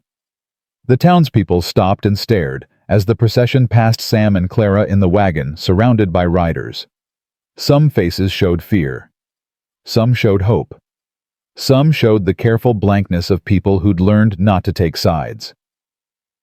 The courthouse was a 2-story building at the end of Main Street. Wade's personal domain, his throne room. Sam helped Clara down from the wagon and took her hand. Together, he said. Together. They walked through the doors. The courtroom was packed. Word had spread. Apparently, everyone in Silver Falls had turned out to witness whatever was about to happen. Wade sat behind the judge's bench, his face a mask of controlled fury. Deputy Finch stood near the door, his expression troubled. "Mr. Thornton?" Wade's voice dripped with false courtesy. "I was told you'd been delayed. Your boys tried." Sam walked down the center aisle, Clara beside him. "Didn't take." "How unfortunate." Wade shuffled some papers. "I'm afraid this hearing must be postponed. Key witnesses have failed to appear, and your key witnesses are right here." Eliza stepped through the door, followed by the 11 people they'd gathered.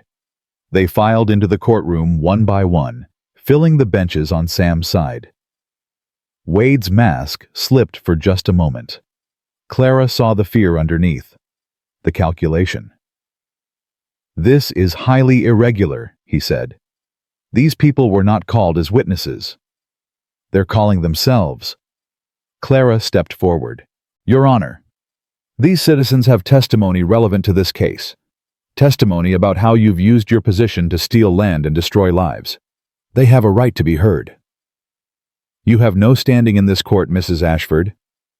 "I'm a citizen of this territory. I have every standing." Clara held his gaze. "Unless you're afraid of what they might say." A murmur rippled through the crowd. Wade's eyes narrowed. "Very well." He banged his gavel.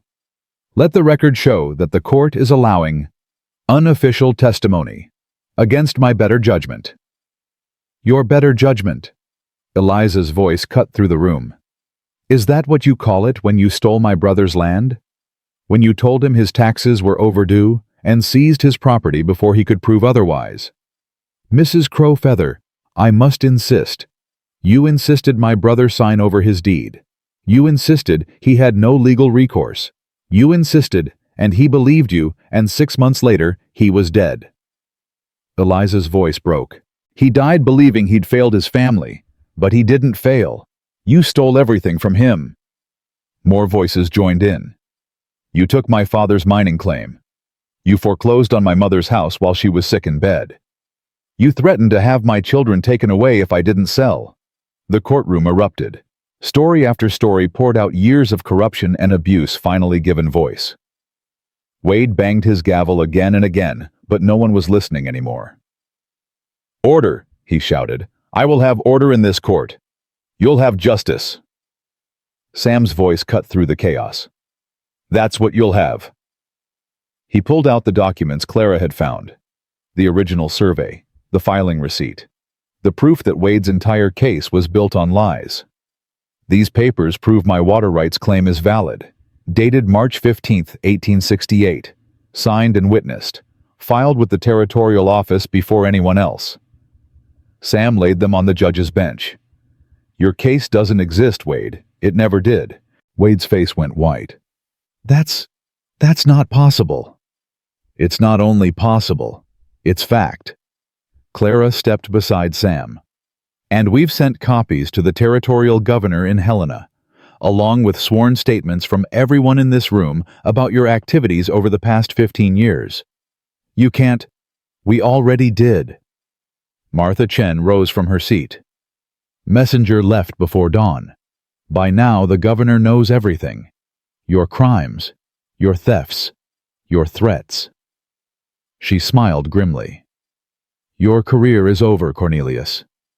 The only question is whether you'll face justice here or in Helena." For a long moment, Wade sat frozen. Clara watched the calculations happening behind his eyes, the weighing of options, the search for an escape. Then his hand moved toward the gun at his hip. "Don't." Deputy Finch stepped forward, his own weapon drawn. "Don't do it, Judge. It's over.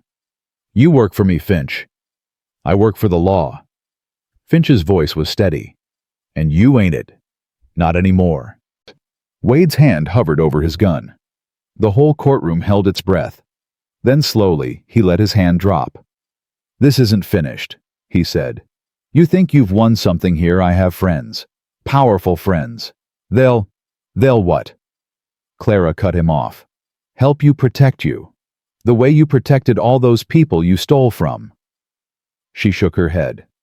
Your friends are going to run the moment they hear what happened here. That's what rats do when the ship starts sinking. Wade's face contorted with rage. You're nothing. A worthless widow with a bastard child. You think anyone will... Sam moved faster than Clara could track. One moment he was standing beside her. The next he had Wade by the collar, dragging him halfway across the bench. You don't talk to her like that. Sam's voice was barely a whisper, but it carried through the silent courtroom. You don't talk about her child like that. You don't even think about her unless it's to beg for her forgiveness. Let go of me. I spent 2 years killing men in a war I didn't believe in. I've had nightmares about it every night since. Sam's gray eyes were ice. But I wouldn't lose a minute's sleep over you. Sam. Clara touched his arm. Let him go. He's not worth it. For a terrible moment she thought Sam might not listen. His hands were shaking with barely contained fury. But then he took a breath. Let it out. Released Wade's collar. Get out of my town, Sam said. Get out of my territory. And if I ever see your face again, I won't be so generous. Wade straightened his clothes with trembling hands. He looked around the courtroom at the faces of people he'd terrorized for years now, looking back at him without fear, without respect. This isn't over, he said again, but his voice had lost its power. Yes, Clara said quietly. It is. Wade walked out of the courtroom. Nobody tried to stop him. Nobody needed to. His power had evaporated the moment people stopped being afraid. The silence stretched for a long moment. Then Martha Chen started clapping. One person joined her, then another. Then the whole courtroom was on its feet, applauding and cheering and crying. People Clara didn't know were embracing her, thanking her, calling her a hero. You did it, Sam said in her ear, his arm tight around her shoulders. You actually did it. We did it. Clara leaned into him. Together. Together. He pressed a kiss to her temple. I like the sound of that. The celebration spilled out of the courthouse and into the street. Someone produced a fiddle. Someone else brought out bottles that had been hidden for special occasions. The whole town seemed to exhale at once, releasing years of fear and oppression. Clara stood on the courthouse steps, watching it all with wonder. Penny, for your thoughts. She turned. Eliza stood beside her, a cup of something warm pressed into her hands. I can't believe it's over. It ain't over. It's just beginning. Eliza's dark eyes were soft. You've given these people something they didn't have before. Hope. That's worth more than gold out here. I didn't do anything special. I just told the truth. That's the most special thing there is. Eliza squeezed her arm. Margaret would have been proud to call you family. Clara's throat tightened. You think so? I know so. I knew that woman better than anyone except Sam. Eliza looked out at the celebrating crowd. She had the same fire in her, the same stubborn refusal to quit. She told me once that Sam needed someone to fight for him because he was too busy fighting for everyone else. She smiled. I think she was talking about you, even before she knew you existed. Clara didn't know what to say.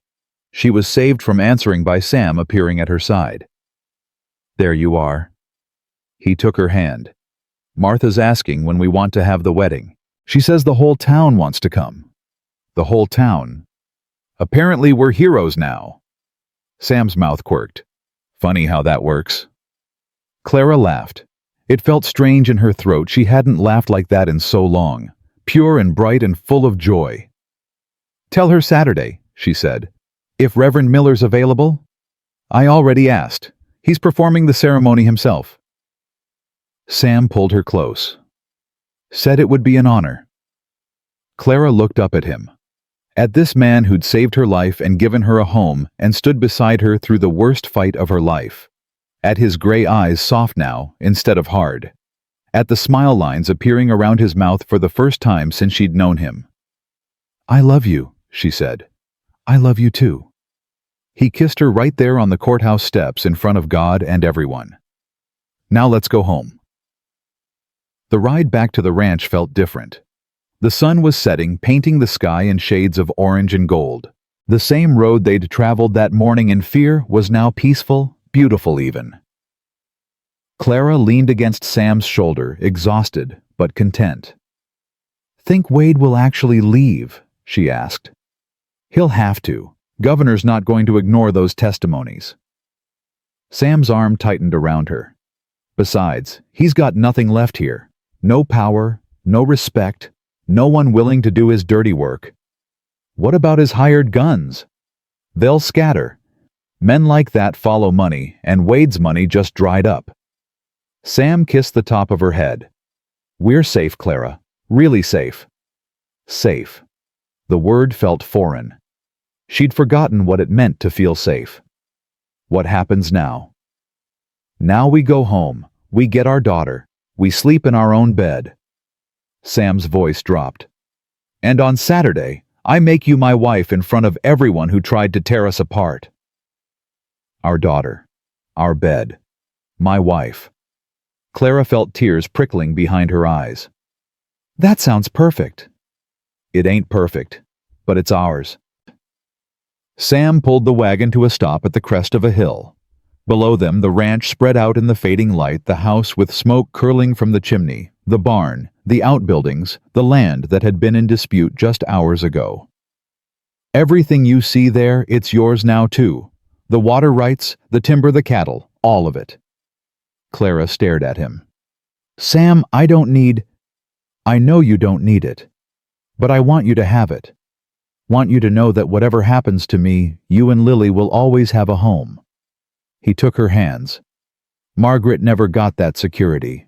I couldn't give it to her before she died, but I can give it to you." Clara understood then.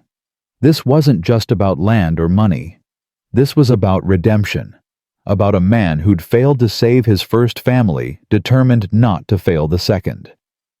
"I accept," she said softly. "All of it. The land, the life, everything." She squeezed his hands. "But Sam, you didn't fail Margaret. You know that, right?" His jaw tightened. "I wasn't there. You couldn't have known. You couldn't have saved her even if you'd been there." Clara touched his face. "The yellow fever took half the territory that summer. Doctors couldn't stop it. Nothing could." Her voice gentled. "You didn't fail her by living, Sam. You failed her by stopping." Stopping. Stopping living. Stopping feeling. Turning that beautiful house into a tomb and yourself into a ghost. Clara leaned her forehead against his. "But you're alive again now. I can see it in your eyes. And I think I know that's what Margaret would have wanted." Sam's breath shuddered. "How do you know?"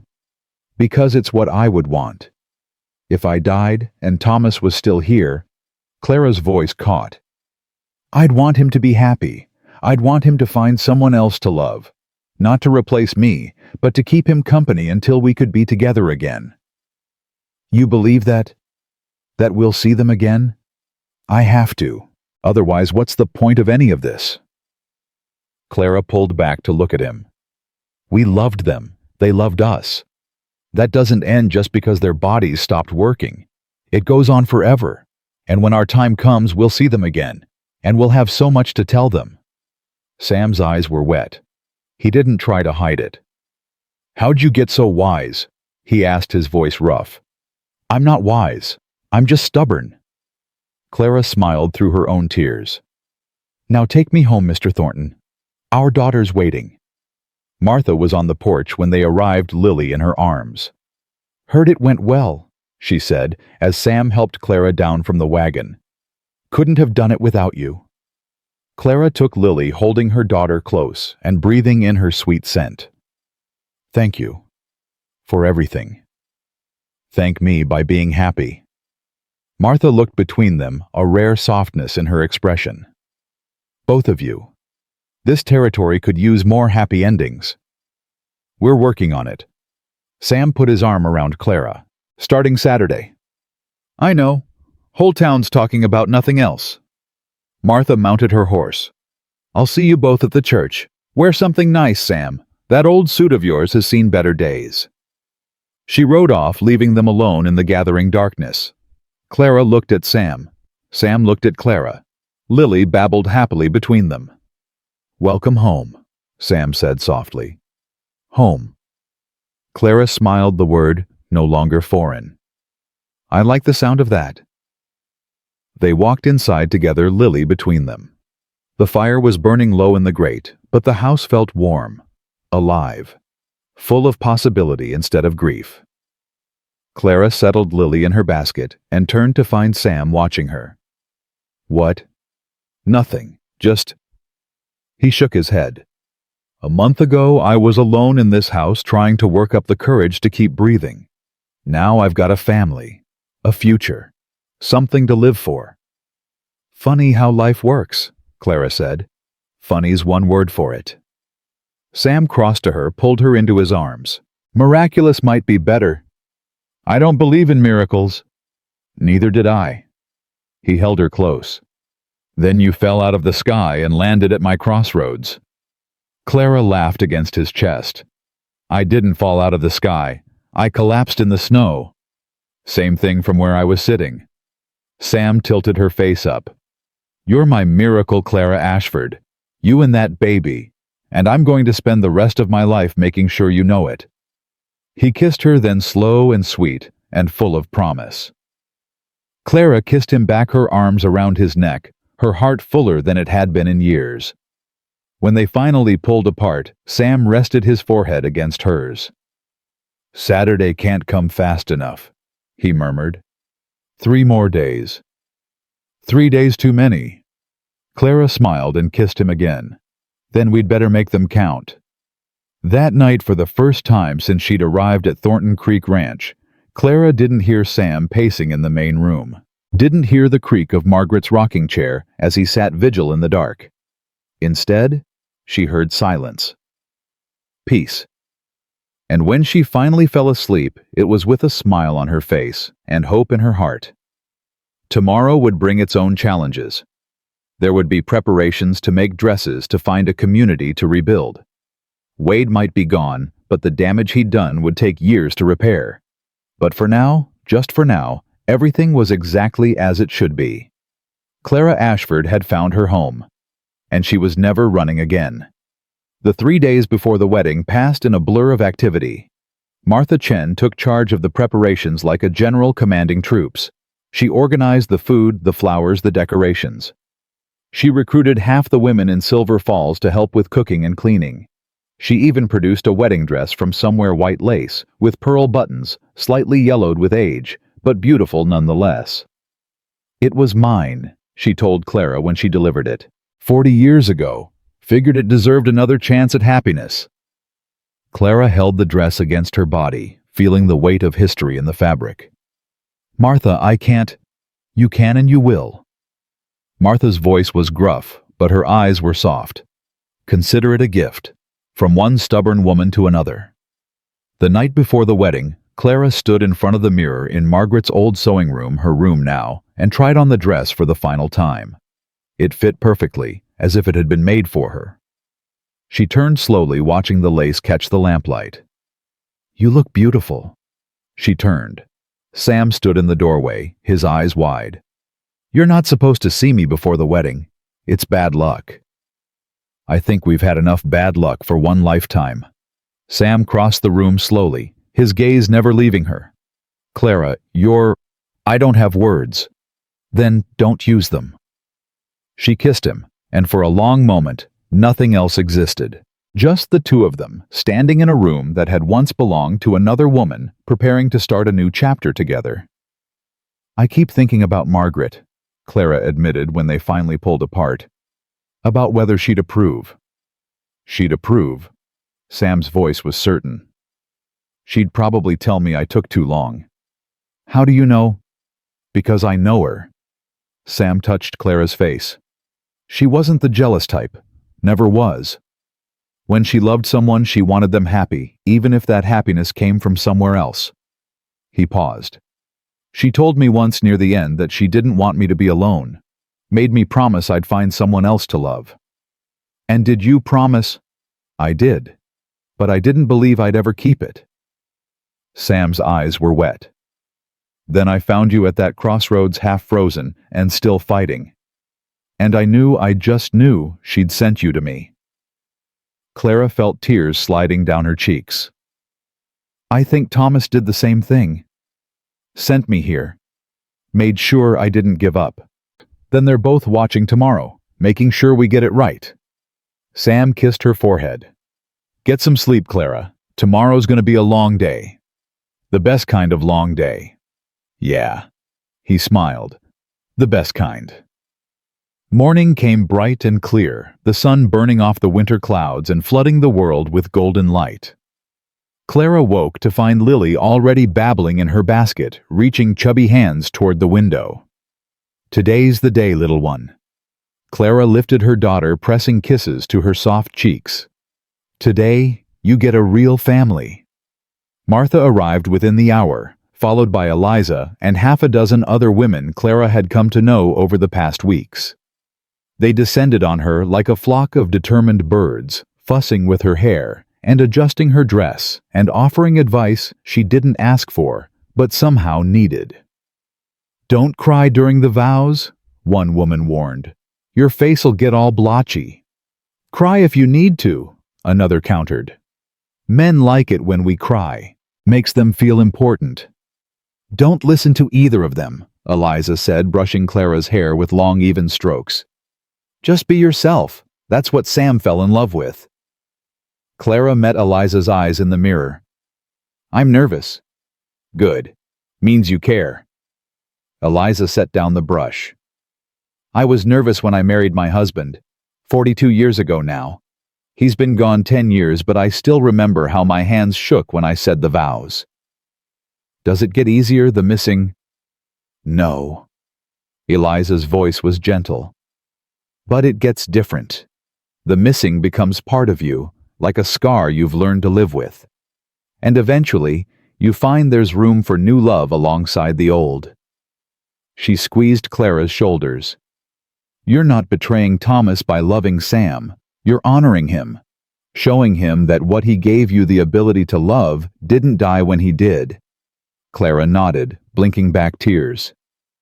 Now, Eliza said, briskly stepping back, let's get you to that church.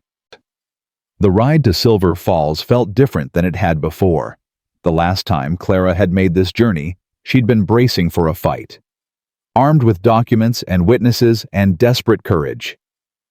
Now she sat in the wagon in her borrowed wedding dress, watching the familiar landscape pass with something like wonder. Penny, for your thoughts. She turned. Sam sat beside her, wearing a suit she'd never seen before. Black wool with a white shirt underneath his beard trimmed, and his hair slicked back. He looked handsome, distinguished, like a different man than the one who'd pulled her from the snow. I'm thinking about crossroads, she said. About how many I've passed to get here. Lot of crossroads, Sam agreed. Lot of wrong turns, too. Were they wrong, though, or did they all lead here? Sam considered the question. I used to think everything happened for a reason. Then Margaret died, and I stopped believing in reasons. Stopped believing in much of anything. And now?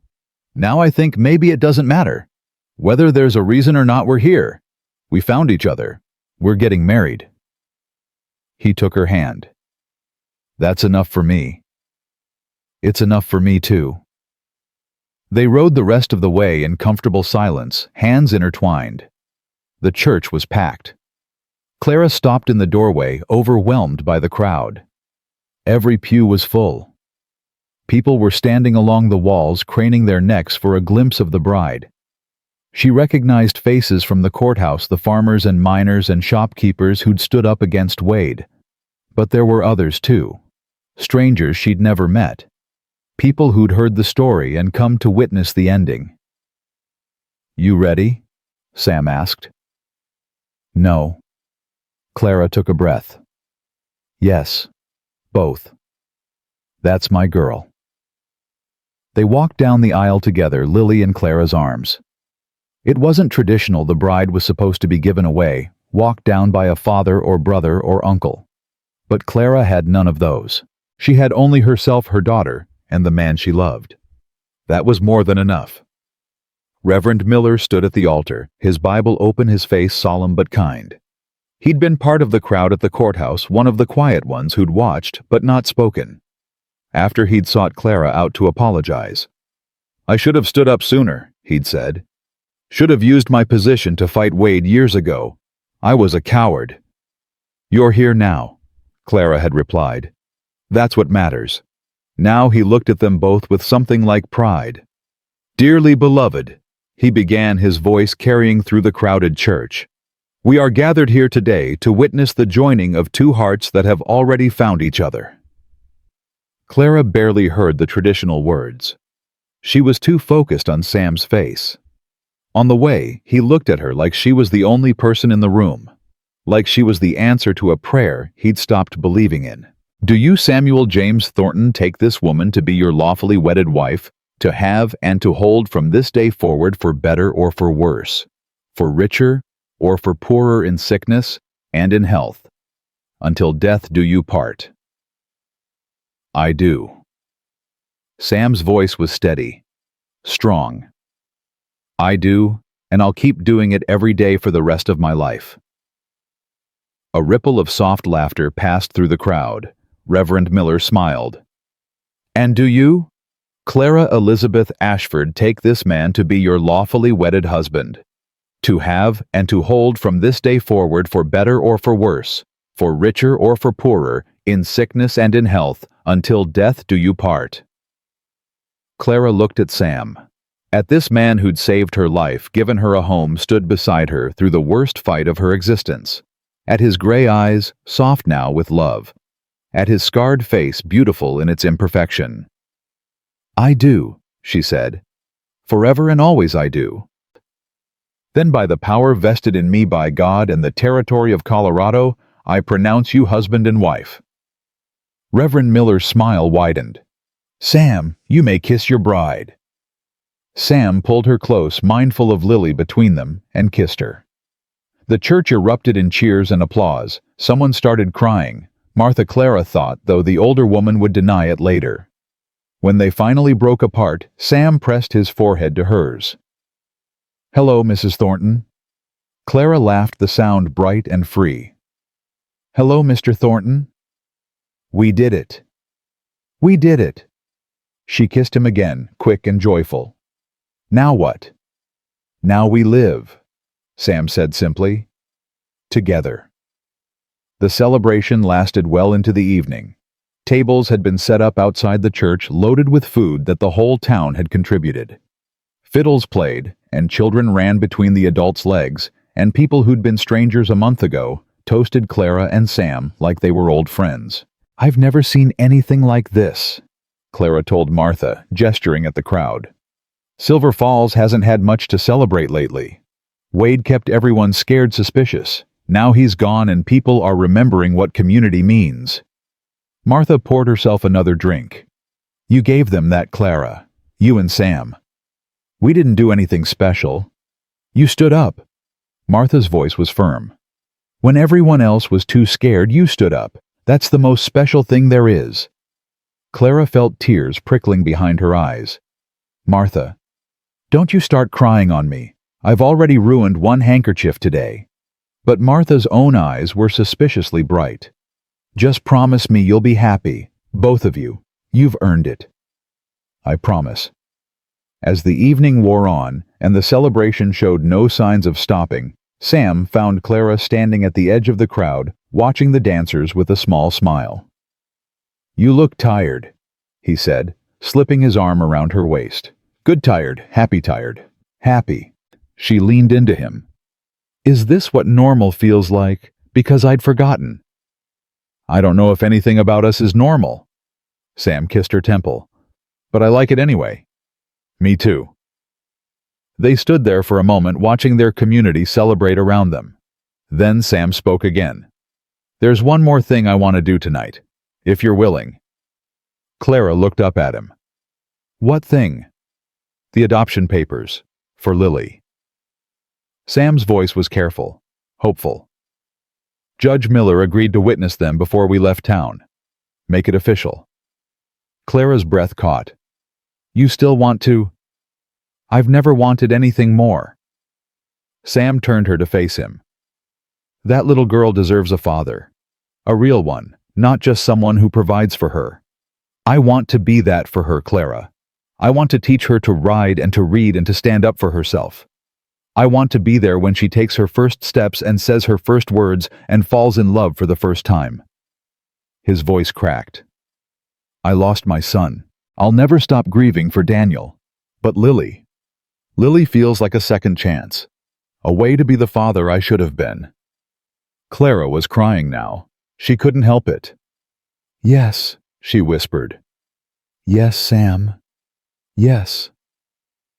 They found Judge Miller near the punch bowl, deep in conversation with Eliza. He looked up as they approached, his expression softening when he saw their faces.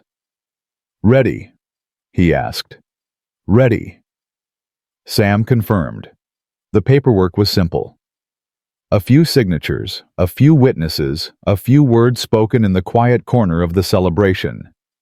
But when it was done, Clara felt something shift in the air around them. A completion. A sealing. "Congratulations." Judge Miller shook Sam's hand. "You've got yourself a daughter now." "I've got myself a family."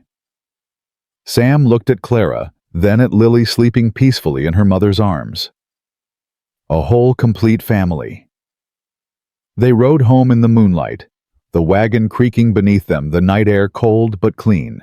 Clara held Lily close, watching the familiar road unfold before them. "Sam." "Yeah. Thank you." He glanced at her. "For what?" "For stopping at that crossroads. For not leaving me there." Clara's voice was thick with emotion. "For seeing something in me worth saving." "I didn't save you, Clara." Sam reached over and took her hand. "You saved yourself. All I did was give you a place to land. That's everything.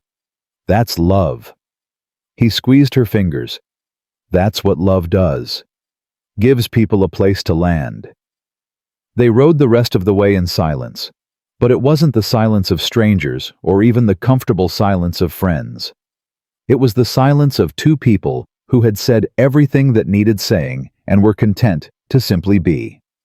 The ranch appeared through the darkness, like a beacon lights burning in the windows where someone Martha probably had kept the fires going. Home, Clara thought. My home. Sam helped her down from the wagon and took Lily from her arms. "Let me," he said when she reached for the baby. "I want to carry my daughter into her house." Clara followed them inside, watching as Sam settled Lily into the cradle they'd built together. The baby stirred, but didn't wake her small face peaceful in the firelight. "She's perfect," Sam murmured. "She is." Clara stood beside him, leaning her head on his shoulder. "She's ours now, really ours. Really ours." Sam turned to her, his eyes bright in the dim light. "And so are you. Really mine. Really yours." He kissed her, then slow and deep and full of promise. Clara kissed him back, her arms around his neck, her heart fuller than she'd ever thought possible. They had survived. Both of them against impossible odds. They had found each other in the wreckage of their lives and built something new from the broken pieces. And now, finally, they were home. 1 year later, spring came early to Thornton Creek Ranch. Clara stood on the porch watching the world transform around her. The snow had melted weeks ago, replaced by wildflowers that carpeted the meadows in shades of purple and gold. The creek ran high with snowmelt singing its way through the valley. Everything felt alive, renewed, full of possibility. "Mama, look!" She turned. Lily, no longer a baby, but a toddler now, all wild curls and bright eyes, came running around the corner of the house. She held something in her chubby fist, thrusting it toward Clara with obvious pride. Flower. Pretty flower. Clara knelt down, accepting the crushed dandelion with appropriate reverence. It's beautiful, sweetheart. Did you pick it yourself? Papa helped. Sam appeared behind their daughter, looking sheepish. She insisted, pulled up half the garden before I could stop her. It's just a garden. It'll grow back. Clara scooped Lily up, settling her on one hip. Besides, it's a very pretty flower. The prettiest, Lily agreed solemnly. Clara laughed. A year ago, she'd forgotten how to laugh. Now she did it every day, sometimes for no reason at all. The sound still surprised her sometimes, that bright, free sound that came from somewhere deep inside. Martha's coming for dinner tonight, Sam said, joining them on the porch. Said she has news. Good news or bad news? Didn't say. But she sounded excited, which could mean anything with Martha. Clara smiled.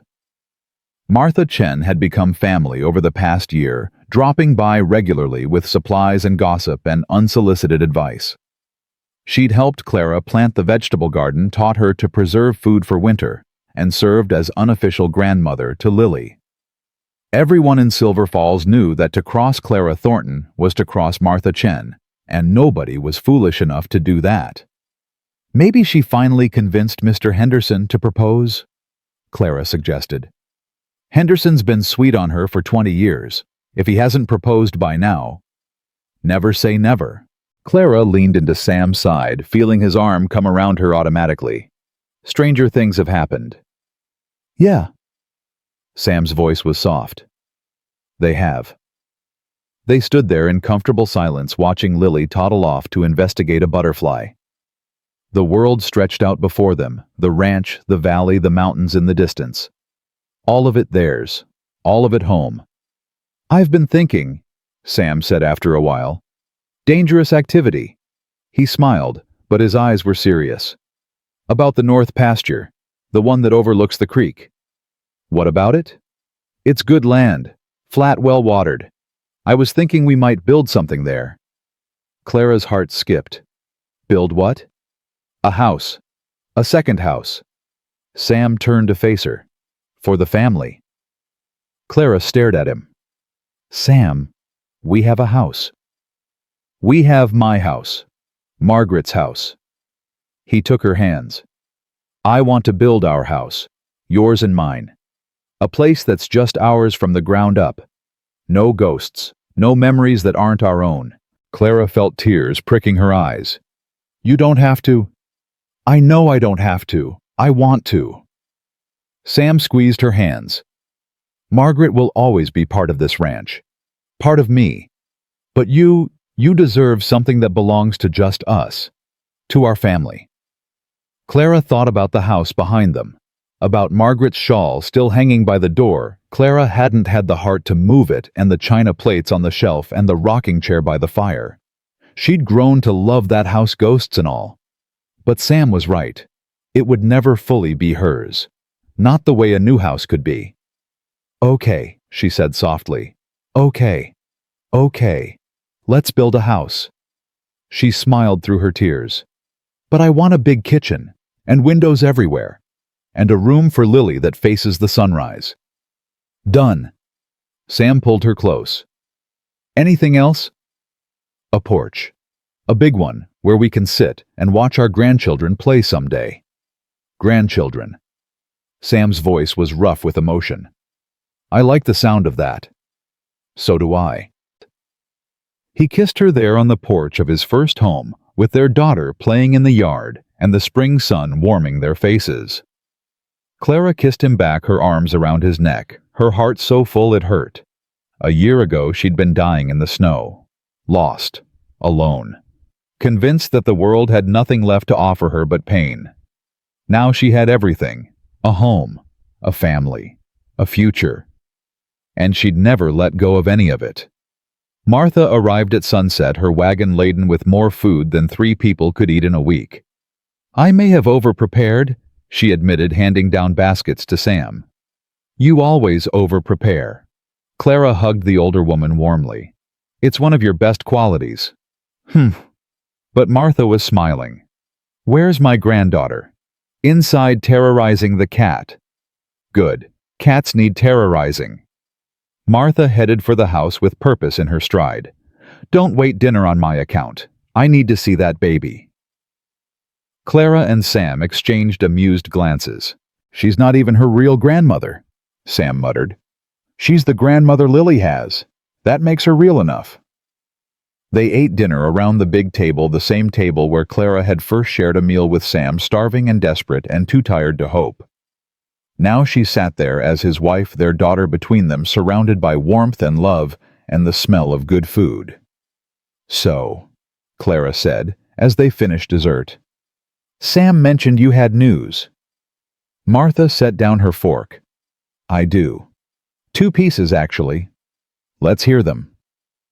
First, Wade's trial in Helena finally concluded.